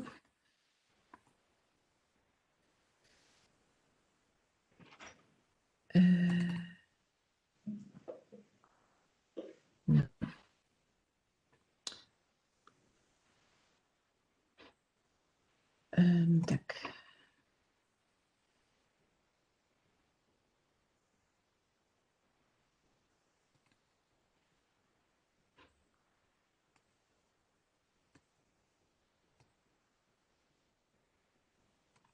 On va voir si là, ça va. Alors, venir. Alors, vous voyez ici la coupe 4 cavité du patient en question. Donc, on voit qu'il y a un épanchement péricardique circonférentiel. On voit qu'il y a déjà une compression de l'oreillette droite. Et vous voyez très joliment cette sympathique végétation sur la valve mitrale. Euh, Voici l'image en grand axe. On retrouve la petite végétation sur la grande valve mitrale. Petite, pas vraiment, on va la mesurer après. Et on voit aussi qu'il existe en l'occurrence aussi une image de végétation sur la valve aortique. Donc en fait, l'explication pour tout ce tableau qui évolue depuis 5 mois chez ce adolescent était en fait une endocardite lente, non diagnostiquée depuis le mois de septembre. Et au mois de janvier, ce jeune homme arrivait enfin fois prise en charge après donc une évaluation très prolongée. Ici, vous voyez la mesure de la végétation. On voit que la végétation mitrale, elle fait 11 mm. Donc, c'est donc une végétation supérieure à 10 mm par rapport aux critères que je vous ai rappelés tout à l'heure. Et si on regarde la clinique de ce patient, vous voyez qu'il était dans un tableau assez inquiétant parce qu'il avait une baisse de la pression diastolique, ce qui nous suggère qu'il y avait probablement une fuite aortique significative. Il y avait le souffle diastolique et systolique qui allait avec, et notamment, il y avait malheureusement sur l'électrocardiogramme un bloc atrioventriculaire grade 1 qui était suggestif éventuellement d'une atteinte du nœud atrioventriculaire par un abcès autour de la valve aortique. Donc, ce jeune homme, au bout de 5 mois d'évolution, présentait en fait tous les critères de gravité, une végétation gauche supérieure à 10 mm, une atteinte de la région périannulaire aortique avec potentiel bloc atrioventriculaire par abcès. Et donc, on était au moment de l'admission très préoccupés. On a fait tout le bilan d'extension. Et bien évidemment, on a retrouvé des abcès un peu partout, comme on s'y attendait, dans les reins. Au niveau du cerveau, il y avait des emboles multiples. On a même pris le temps de faire une IRM cérébrale où on voyait qu'il y avait des emboles d'âge différents, vu que l'histoire évoluait déjà depuis plusieurs mois. Et donc, la question qui se posait à la fin de cette, je dirais, évaluation qui a pris, je pense, 3-4 jours, bien sûr, il était déjà sous antibiotiques hein, à ce moment-là. Qu'est-ce qu'on fait? Alors, normalement, l'audience participe à ce moment-là. Là, ça va rester un peu muet, malheureusement, mais bien évidemment, je pense qu'on est tous d'accord que ce patient présente des critères d'intervention chirurgicale. Euh, en raison de la végétation dans le cœur gauche qui fait plus que 10 mm et l'atteinte de gravité de la région périannulaire aortique avec le risque de BAV. Et donc, effectivement, c'est ça qui a été fait. Après un traitement probabiliste et un refroidissement, je dirais, du processus inflammatoire aigu, au bout d'une petite semaine, il y a eu donc une opération qui a été réalisée où on a effectivement retrouvé un abcès du trigone avec en même temps une perforation de la valve mitrale et aortique qui existait. Et le jeune patient a pu bénéficier d'une plastie mitrale et d'un Bentall pour l'aorte qui était complètement délabrée autour de l'anneau avec une pneumogreffe aortique pour éviter les problèmes de prothèses mécaniques. Il a été traité pendant 6 semaines et aujourd'hui il va très bien. Il n'a pas eu de récidive, heureusement. Donc, cette prise en charge qui était assez tardive a heureusement été un succès. Et donc, est basé donc sur ces recommandations que je vous mets là parce que souvent, quand il y a des emboles multiples dans la tête, il y a une grande interrogation souvent je dirais, au staff pour se dire est-ce qu'on peut prendre le risque de mettre ce patient sur circulation extracorporelle, etc. Et puis là, en l'occurrence, vu que c'était des situations d'âge différents et qu'il y avait un vrai risque d'aggravation aiguë vu la taille de la végétation qu'il y avait sur la valve mitrale, on avait pris en équipe la décision que ce risque était convenable de prendre. Et c'était effectivement la bonne décision parce que heureusement, il n'y a pas eu d'autres complications neurologiques. Et par la suite, l'évolution a été tout à fait favorable. Alors, le deuxième cas clinique sur lequel je termine la partie endocardite que je vais faire très rapidement, c'était un patient qui avait une cardiopathie complexe, un ventricule droit double issu qui avait été reparé à 1,5 ventricule, c'est-à-dire un patient qui avait donc une DCPP et une réparation pour la voie droite. Et il avait été vu aux urgences à l'époque à Necker avec un syndrome tripal. Et il était vu par le cardiologue de garde qui était à l'époque professeur Sidi qui avait fait une écho où on voyait rien. Et pendant que 24 heures après, ce même patient se représentait aux urgences en choc septique à staphylocoque doré.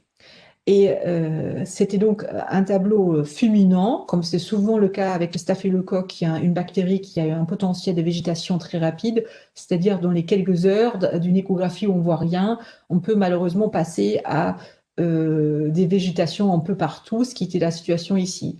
La porte d'entrée pour ce patient qui a été trouvé au moment où on l'a admis en réanimation pédiatrique générale, c'était malheureusement pour cet adolescent un grand classique, c'est-à-dire c'était l'ongle incarné mal soigné dans les baskets un peu pourries qu'on a vu au moment de déshabillage en fait sur le lit de réanimation et donc on a pu traiter localement, mais qui était donc le point d'entrée de toute cette affaire qui était dramatique.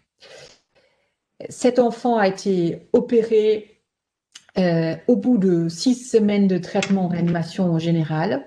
Il y a eu une intervention très très complexe faite à l'époque par professeur Voué qui avait passé, je pense, toute la journée au bloc avec une durée de CEC interminable et avec des abcès cardiaques, comme il disait, partout autour du cœur, etc. Donc c'était une opération dantesque. Et donc à l'époque, en sortant du bloc opératoire, il nous avait dit j'y retournerai jamais sur ce patient, c'est impossible. Donc, s'il y a une récidive de l'endocardite, on ne pourra rien faire. Et donc, ce patient, 10 jours après cette opération dantesque en cardiologie, je dirais générale, avait cette échographie-là. Et donc, vous voyez ici le patch de la voie, c'est le patch sous l'aorte, hein. Puis ça, c'est la voie droite, avec malheureusement qu'il y a déjà une végétation qui est réapparue. Et vous voyez ici sur la valve aortique aussi qu'il y a des petits filaments qui se prolabent multiples et probablement plusieurs végétations dans la voie droite. Donc en gros, on était au bout de 10 jours de cette opération dantesque dans une situation d'impasse thérapeutique parce que bien évidemment, comme il nous avait dit, le chirurgien n'avait pas envie d'y retourner après le temps qu'il avait passé la première fois. Et donc ici, la décision qui avait été prise pour prendre ça en charge est une décision exceptionnelle qui arrive, enfin, je sais, de mon souvenir, c'est plus arrivé depuis, hein, euh, mais qui a été exceptionnellement fait chez l'adulte aussi. Comme on ne voyait pas de sortie chirurgicale, et en l'occurrence, il avait été traité déjà 2 mois par antibiotiques avant cette opération, on l'a inscrit sur la liste de transplantation. Et il a été transplanté quelques jours après l'inscription. Et depuis, il n'a pas eu, heureusement, de récidive sur le greffon parce que c'est quelque chose qu'il décrit. Il s'en est sorti. Il va aujourd'hui à peu près 8 ans après sa greffe encore très bien. Donc ça, c'était juste pour vous montrer que dans les endocardites, il peut y avoir des évolutions très très graves et qu'il y a parfois des sorties exceptionnelles qui peuvent être envisagées pour des situations comme ça.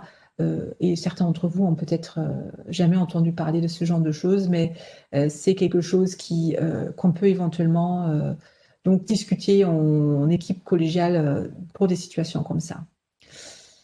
Alors, j'étais de la matinée sur les myocardites aigus.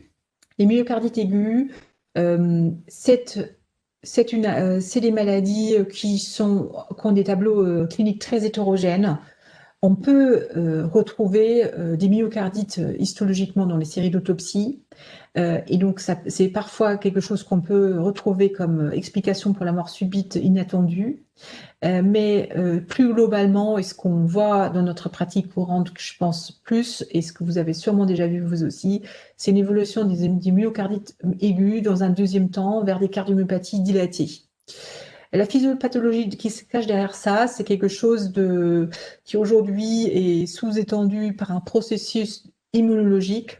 Le plus souvent, la myocardite est causée par des agents infectieux, notamment des virus, comme vous le savez. Et il y a habituellement, on suppose qu'il y a une phase d'inflammation aiguë où le virus envahit le myocarde avec une réplication intracellulaire et il va y avoir le système immunitaire qui va réagir à ça en produisant les anticorps. Et il existe sur certains virus qui ont un cardiotropisme, des antigènes sur leur surface qui vont en fait finalement être des antigènes qui vont ressembler à certains antigènes qui sont également exprimés sur les cardiomyocytes.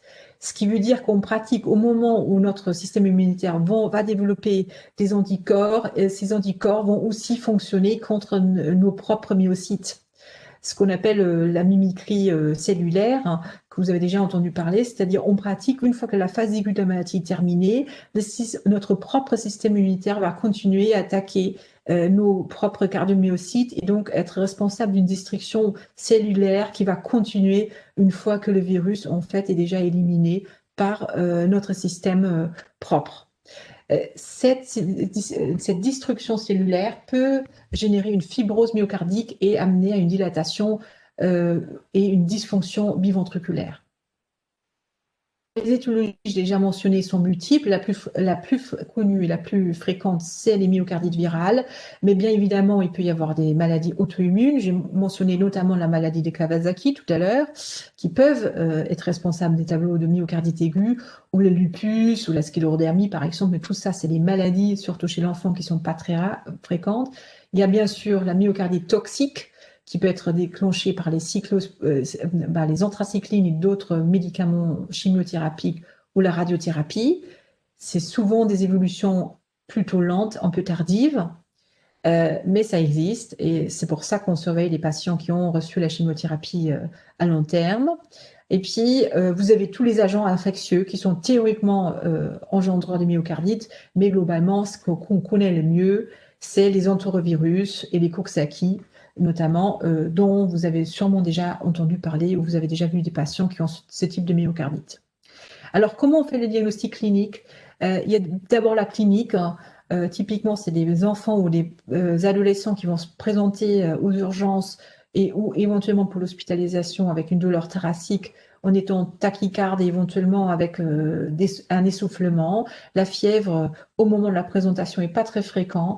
Il y a des formes rares, heureusement, mais qui sont très, très préoccupants et c'est des tableaux très, je dirais, dramatiques, où l'entrée dans la maladie va être soit la mort subite par des troubles du rythme, par inflammation du système électrique ou par inflammation du nuage atrioventriculaire, ou un tableau de choc cardiogénique avec défaillance multivascérale par nécrose étendue ou inflammation, je dirais, globale du cœur dans un délai très court, sans beaucoup d'autres symptômes avant.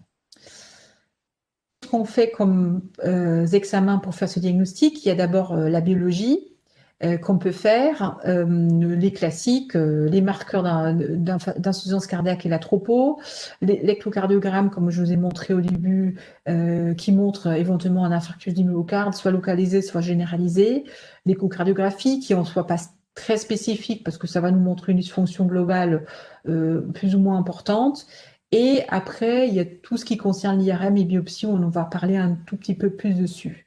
Tout ce qui est sérologie virale, et intellectuellement intéressante en théorie, mais vous allez toujours trouver des marqueurs positifs pour un virus comme ci ou un virus comme ça. Et en pratique clinique courante, c'est finalement pas quelque chose qui va vous avancer, je dirais, dans le branle-bas du combat sur de la myocardite beaucoup. Certaines équipes le font encore systématiquement, d'autres ont complètement laissé tomber parce que finalement, ça ne nous apporte pas grand-chose. Alors, historiquement, depuis les années 80, le diagnostic de la myocardite était surtout histologique, c'est-à-dire en gros, pour faire ce diagnostic, vous êtes obligé de réaliser une biopsie endomyocardique. Les Américains restent très très attachés à ce type de diagnostic. C'est effectivement théoriquement le gold standard sur le papier. Et on voit à ce moment-là typiquement l'infiltration lymphocytaire, c'est-à-dire du système immunitaire au niveau des myocytes, avec des signes de nécrose qui ne sont pas d'origine ischémique par atteinte coronaire. Donc il y a des signes diagnostiques qu'on appelle les critères de Dallas qui ont été décrits par les anatopathologiques où on peut donc porter plus ou moins clairement le diagnostic soit de myocardite aiguë, subaiguë ou éventuellement d'exclure une myocardite. Tout ceci va bien dépendre où vous allez réaliser votre biopsie, c'est-à-dire habituellement, si vous travaillez dans un centre où on fait régulièrement des biopsies, on va monter une sonde pour atteindre le cœur, habituellement dans le cœur droit. Donc déjà, il va falloir que le cœur droit soit atteint par la myocardite. Donc dans une myocardite globale, ça ne pose pas de problème. Dans des myocardites avec atteinte hétérogène du myocarde, ça peut poser problème. Et habituellement, on réalise des biopsies multiples à différents endroits. Il faut quand même se rappeler que réaliser une biopsie endomyocardique, surtout chez un jeune enfant, c'est associé quand même à une morbimortalité. La mortalité est très faible, mais elle n'est pas zéro. Et il peut y avoir des complications parce qu'on passe quand même une sonde dans le cœur et on essaye de prendre des bouts de muscles, c'est-à-dire on peut, dans le pire des cas, perforer le cœur, engendrer une hémopéricarde ou même la tamponade qui peut, sans prise en charge adéquate, mener au décès. Donc c'est un risque, c'est un geste qui est invasif. Dans les bonnes mains, ça se passe bien sûr bien, mais même dans les bonnes mains, ce geste reste plus risqué chez le jeune nourrisson où on est parfois confronté à ce genre de tableau. Et puis après, il faut savoir que pour bien interpréter l'histologie que je viens de vous présenter, vous avez besoin d'un anapathe qui a l'habitude d'interpréter des biopsies myocardites et qui connaît bien l'histologie de la myocardite aiguë, car il semblerait que même pour les experts, c'est pas si simple d'identifier correctement tous ces éléments qui font partie des critères de Dallas. Donc globalement, aux États-Unis, c'est le gold standard, c'est ça qui ressort dans toutes les recommandations qu'il faut faire dans la myocardite. En France, on va la réaliser surtout dans les situations d'impasse thérapeutique ou de difficultés de diagnostic éventuellement. On va souvent la réaliser, par exemple, si un enfant est inscrit pour liste de transplantation au moment de l'explantation du cœur, par exemple. C'est-à-dire, ça permet d'avoir un diagnostic rétroactif pour parler avec les parents, mais ça change plus grand-chose.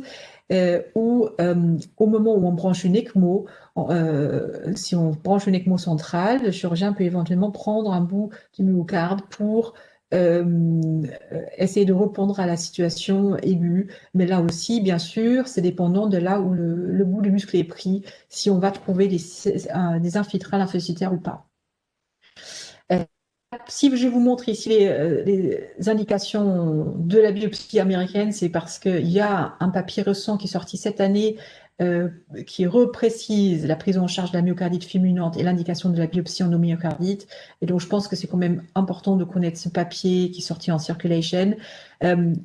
Qui en gros dit toujours la même chose qu'il disait déjà avant. Si vous avez une cardiomyopathie aiguë inexpliquée, qui est donc en réanimation, c'est-à-dire qui a besoin des inotropes, éventuellement même d'une assistance circulatoire qui présente du trouble à la conduction et ou éventuellement même la tachycardie ventriculaire et qui ne correspond pas à votre traitement habituel en réanimation, habituellement, si vous dites oui à ça, il est recommandé de réaliser en biopsie pour essayer de savoir s'il s'agit d'une myocardite virale ou vous espérez une récupération, ou si vous êtes dans un autre contexte d'une cardiomyopathie dilatée sans origine retrouvée, des trucs métaboliques, etc., où éventuellement l'évolution est différente, où il n'y a pas d'évolution attendue possible, et à ce moment-là, votre prise en charge et l'orientation du patient en réel sera complètement différent. Si vous dites non à ça, vous avez probablement un patient qui n'est pas très instable parce que le patient sous assistance circulatoire, inotrope, etc., vous n'allez pas vous attarder à l'aller amener vers l'IRM. Mais si vous avez une cardiomyopathie inexpliquée chez un enfant en état général conservé, c'est-à-dire en hospitalisation classique ou aux soins intensifs mais non ventilés, éventuellement pas juste sous inotrope, on peut envisager de réaliser pour faire le diagnostic de myocardite virale une IRM qui peut éventuellement nous aider. Alors, quels sont les critères à l'IRM? Là, les radiologues qui font ça ont également établi des critères qui sont bien précis.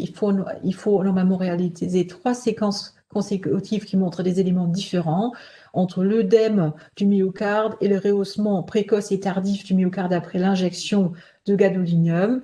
Et puis, normalement, le diagnostic positif de myocardite aiguë est porté s'il y a 2 critères minimum.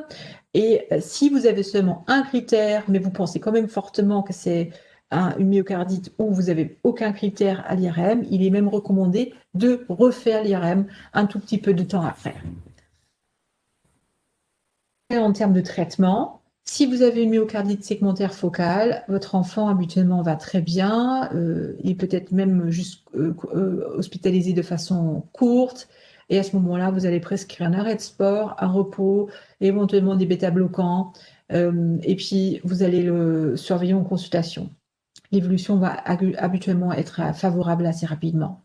Si vous avez une myocardite aiguë diffuse, alors là, on est dans une atteinte globale du myocarde. On est chez un enfant qui a habituellement besoin d'une assistance circulatoire et au moins une prise en charge en réanimation de cardiochirurgie avec les traitements classiques, inotropes, ventilation, etc. Et hyparinasisation pour éviter des thrombus, etc. Et puis, à ce moment-là, on peut discuter, je vais y revenir un tout petit peu plus tard, en fonction de l'expérience des équipes, l'utilisation des immunosuppresseurs. Si vous êtes en face d'une myocardite fulminante, encore une fois rare mais dramatique, vous allez dérouler tout ce qu'on fait en cas de choc cardiogénique et éventuellement envisager un traitement plus spécifique s'il y a des formes histologiques particulières que vous avez identifiées si vous avez fait une biopsie. Et puis, dans tout ce qui est myocardite chronique active, c'est-à-dire c'est des myocardites qui ont évolué vers cette cardiomyopathie par destruction cellulaire dont j'ai parlé au début, on peut discuter éventuellement les immunosuppresseurs. Je vais vous montrer ce qu'il y a dans la littérature actuellement. Alors, qu'est-ce qu'il est actuellement admis? D'abord, bien sûr, on traite les symptômes. Et les symptômes, c'est le traitement d'insuffisance cardiaque qui s'est fait avec les médicaments habituels en fonction de la classe fonctionnelle NYHA, les inhibiteurs d'enzymes de conversion, les diurétiques, c'est une conjection, les bêta-bloquants, si la fonction cardiaque le permet, etc. Si on est dans les formes sévères, on va dérouler notre prise en charge classique de réanimation avec les drogues inotropes, l'héparine, l'assistance circulatoire, éventuellement pendant quelques jours, voire 1 ou 2 semaines, en espérant qu'il y ait une récupération de la fonction myocardique s'il s'agit d'une myocardite virale. Ça, c'est l'algorithme publié dans le papier de cette année. Le traitement à envisager en cas de myocardite fulminante qui vous résume ce que je viens de vous dire, c'est-à-dire on met en place la prise en charge classique en réanimation de chirurgie cardiaque, en sachant qu'ici, on traite aussi dans ce papier la myocardite fulminante de l'adulte. Et bien sûr, chez l'enfant, on n'est habituellement pas dans les situations où il faut envisager le bypass ou la fibrinolyse coronaire parce qu'il n'y a pas de coronaropathie. Et on n'a habituellement pas non plus la possibilité de mettre en place une assistance gauche avec des différents devices qui existent pour l'adulte. Mais en gros, on se trouve dans la situation de mettre, après échec cette situation initiale, soit ça va mieux et ça récupère, soit ça va pas mieux et on va être obligé de mettre en place une assistance circulatoire, soit une ECMO centrale, soit périphérique. Et à ce moment-là, on peut, si ça se prolonge et en fonction de la cause sous-jacente, éventuellement envisager une, une pompe, c'est-à-dire un Berlinart ou équivalent, pour si on a un projet de soutenir la circulation de façon plus prolongée, en sachant qu'il va falloir avoir un nourrisson.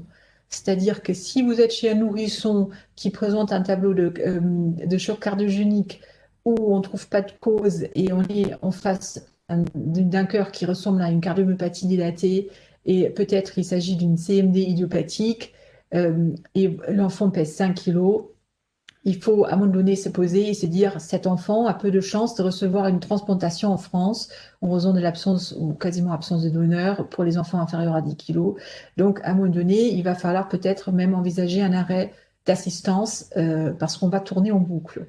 Si par contre on a un bon espoir qu'il s'agit d'une myocardite virale, soit parce qu'on a une IRM qui nous le dise, soit parce qu'on a réalisé une biopsie en myocardite, on a branché l'ECMO, et là, on va pouvoir dire, bon, cette myocardite virale, il y a un potentiel de récupération de la fonction myocardique, on va aller vers une assistance prolongée, donc brancher éventuellement un Berlinart. Et puis, pour l'enfant plus âgé, après une assistance prolongée, bien sûr, on va s'orienter vers la transplantation. Quelques mots concernant sur tout ce qui est discuté et pour lequel le consensus n'a pas beaucoup évolué depuis les derniers 10 ans. Ça concerne tout ce qui est anti-inflammatoire, immunosuppresseur, etc. Il y a une qui est sortie en 2019, qui refait le bilan de la littérature sur tout ce qui est sorti en population pédiatrique pour les traitements immunosuppresseurs dans la myocardite. J'ai souligné 2 choses. Tout d'abord que c'est des petits effectifs, on parle maximum de 100 patients. Et aussi le follow-up, c'est-à-dire le plus souvent, c'est quelques mois, 1 an. Il y a une seule étude qui montre une surveillance prolongée. Les paramètres qu'on observe habituellement, c'est la taille du ventricule gauche, la fonction, etc. Et il y a différents médicaments qui sont utilisés, c'est-à-dire en gros, il y a des immunoglobulines, il y a la prétinosone, il y a la cyclosporine, il y a parfois d'autres anti-immunosuppresseurs. Donc en gros, il n'y a pas non plus, je dirais, une réponse unique malheureusement. Le design des études est habituellement non randomisé. Donc globalement, on peut dire que si on regarde cette analyse, qui semble y avoir quand même, si on utilise différents immunosuppresseurs sans préciser lequel et à quelle dose, une amélioration si on regarde les paramètres de l'étude, fraction d'éjection, la taille du VG et une diminution des outcomes comme décès et transplantation. Mais globalement, vous avez vu, il y a peu d'enfants, il y a un follow-up qui est très court et il y a une seule étude qui était faite de façon randomisée. Donc en gros, ça reste à prendre avec un peu d'amélioration, mais et c'est ça en gros qui est la conclusion de cette méta-analyse. Il y a probablement un bénéfice, il y a de plus en plus des éléments qui s'accumulent, donc on peut prendre cette décision en équipe, éventuellement d'utiliser ces immunosuppresseurs en plus du traitement classique de réanimation, mais il n'y a pas de certitude, enfin il n'y a pas d'evidence-based medicine véritable parce qu'on n'a pas des grandes études randomisées comme souvent en pédiatrie. Je termine donc la myocardite et donc du coup je suis même un tout petit peu en avance, ce qui nous permettrait d'avoir une petite pause intellectuelle. sur ce tableau d'algorithme des Américains qui vous résume un tout petit peu les différentes prises en charge et les rôles des différents éléments que j'ai mentionnés lors de ce rappel sur la myocardite. En gros, vous avez un patient qui te présente un tableau clinique de myocardite. Il y a deux types de situations. Il est stable hémodynamiquement, c'est-à-dire il est en hospitalisation conventionnelle. Il est instable, il est en choc ou, ou en pratique, il est en réa. Si vous êtes devant un patient stable, vous avez une dysfonction de cardiaque, vous n'avez pas vraiment de dysfonction. À ce moment-là, la myocardite est probablement pas très probable et on va mettre en place un traitement d'insuffisance cardiaque en fonction de la nécessité. Et puis, si une fois qu'on a réalisé une IRM qui nous dit qu'il n'y a pas d'éléments en faveur du myocardite. Si par contre l'IRM nous dit, bon, il y a des éléments qui sont plutôt en faveur du myocardite, alors on va suspecter que ce soit ça le diagnostic avec une forme modérée, peut-être une forme hétérogène, subaiguë. On va mettre en place la surveillance et éventuellement prescrire le traitement d'insuffisance cardiaque, bien sûr, si c'est nécessaire. Et surveiller cet enfant de façon plus prolongée pour constater que soit qu'il va se remettre, soit s'il ne se remet pas, à un moment donné, si on n'a pas vraiment d'explication, on peut discuter chez un enfant stable, à ce moment-là, à nouveau, la biopsie en myocardite. Si on est dans la situation où on a une dysfonction, mais l'enfant est quand même stable, pareil, on va faire l'IRM. Est-ce qu'on pense qu'il y a la myocardite ou pas? Et puis là-dessus, on va retrouver en fonction de l'évolution clinique, à nouveau sur la biopsie pour trancher s'il y a myocardite ou pas. Parce qu'à la fin de ça, si on vraiment pense que c'est une myocardite virale, après une biopsie et on trouve du virus, par exemple dans la PCR de la biopsie, on peut éventuellement euh, envisager des traitements antiviraux ou immunosuppressifs basés sur ces études que je vous ai montrées. La situation est différente pour des patients qui se présentent en réanimation. C'est donc la population pour laquelle vous êtes là. Tous ceux qui sont instables, qui sont en choc, bah, théoriquement, aux États-Unis, ils ont une biopsie. En France, probablement pas en première intention, mais on va peut-être y penser et je vous invite à essayer d'y penser au moment où on branche une ECMO si ça va tellement mal. La biopsie nous permet une information quand même importante. S'il n'y a pas de myocardite, on va aller vers la transplantation parce qu'on ne va pas espérer une récupération ou on va aller vers un arrêt de soins si on est dans une zone tranche d'âge où il n'y aura pas de greffon.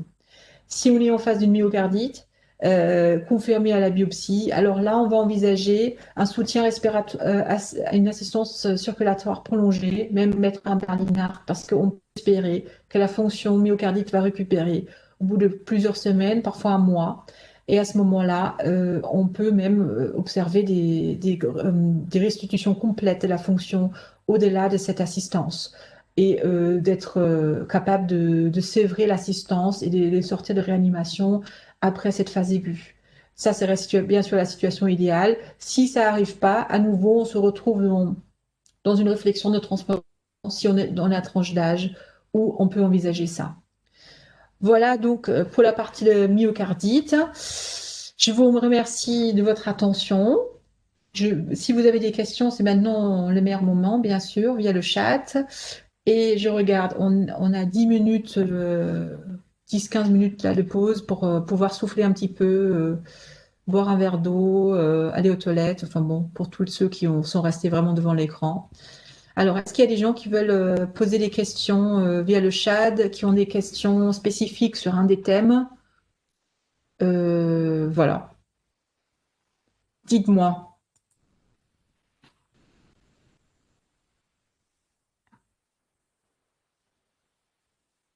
Donc là, il y a deux qui n'ont pas de questions. Très bien, je suis ravie. Est-ce qu'il y a quelqu'un qui...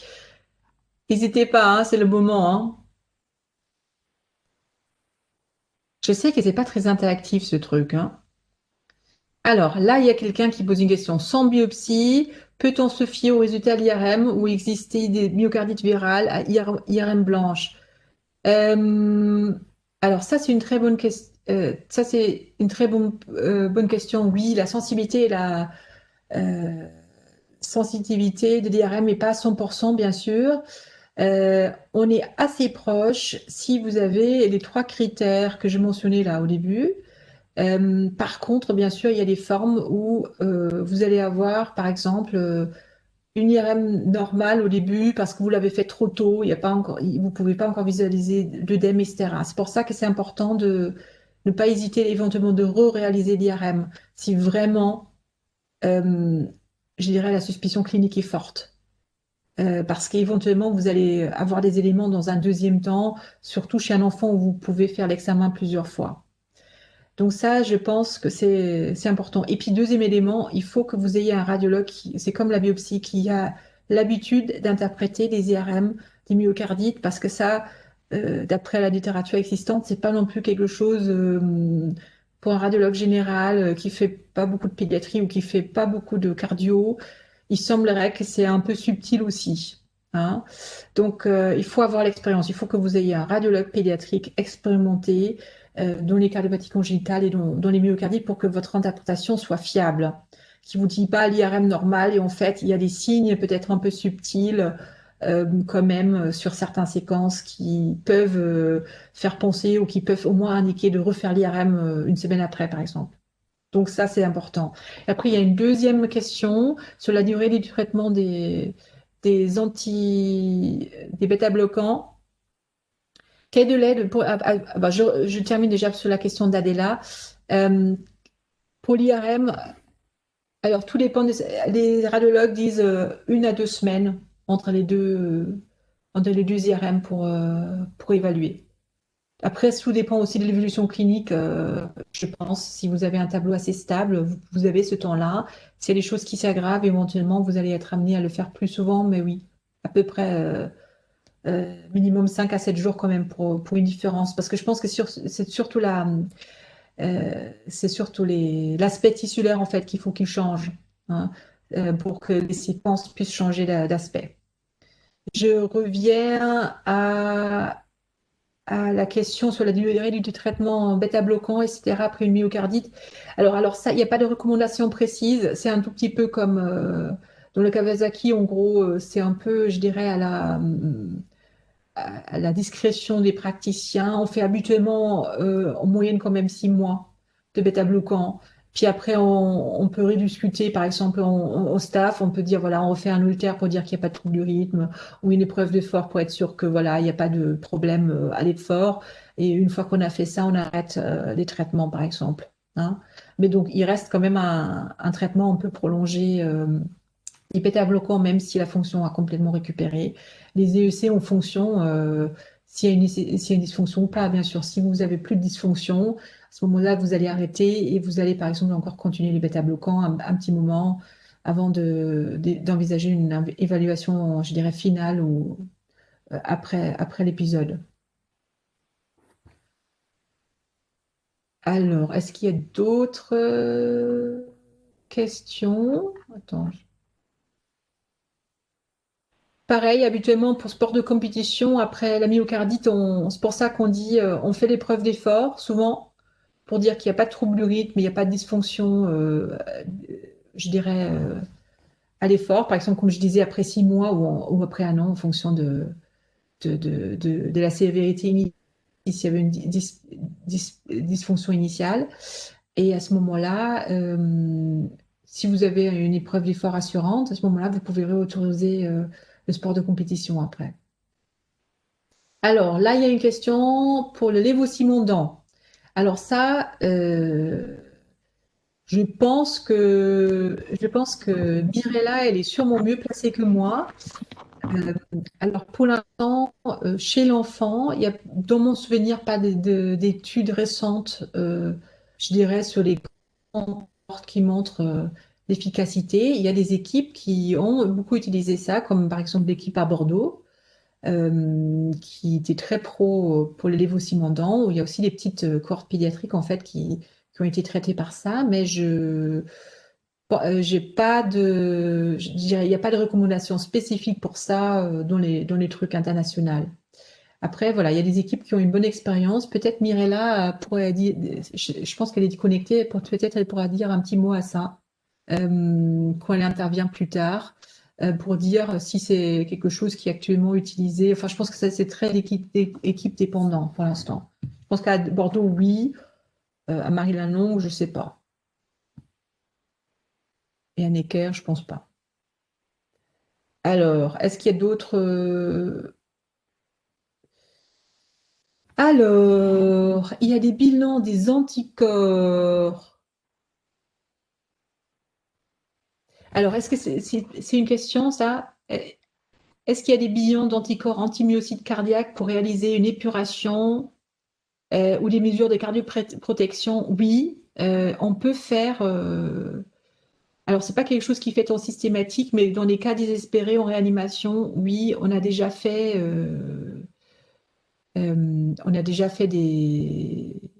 comme des, comment ils appellent ça encore? On a déjà fait des épurations, effectivement, pour sortir tous les anticorps. Ça, c'est quelque chose qu'on a déjà fait, mais c'est dans les tableaux dramatiques, genre en dernier recours.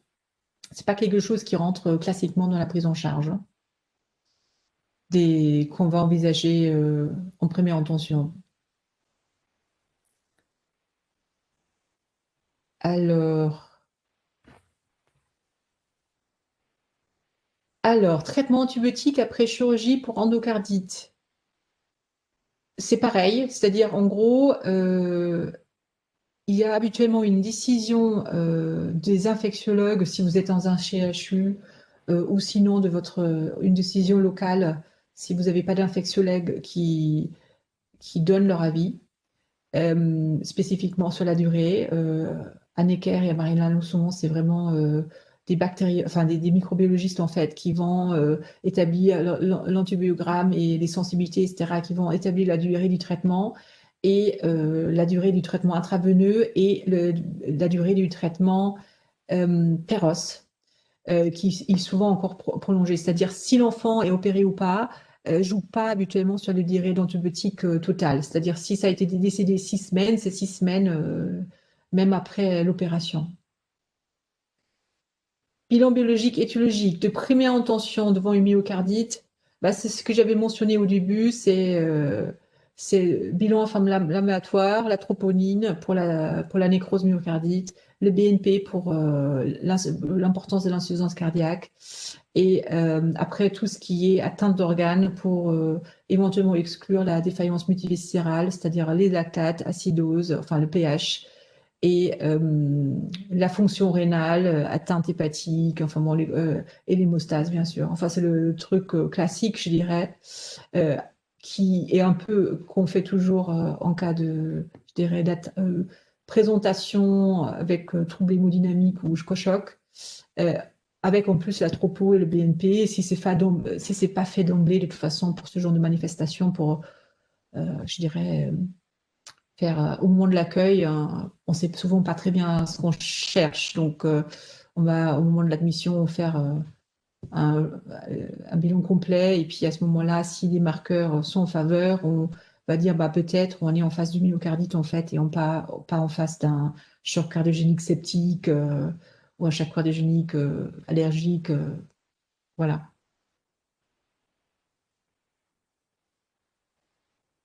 Alors, encore d'autres questions? Vous voulez faire peut-être 5 minutes de pause parce que moi, il faudrait que je m'absente 5 minutes parce que je continue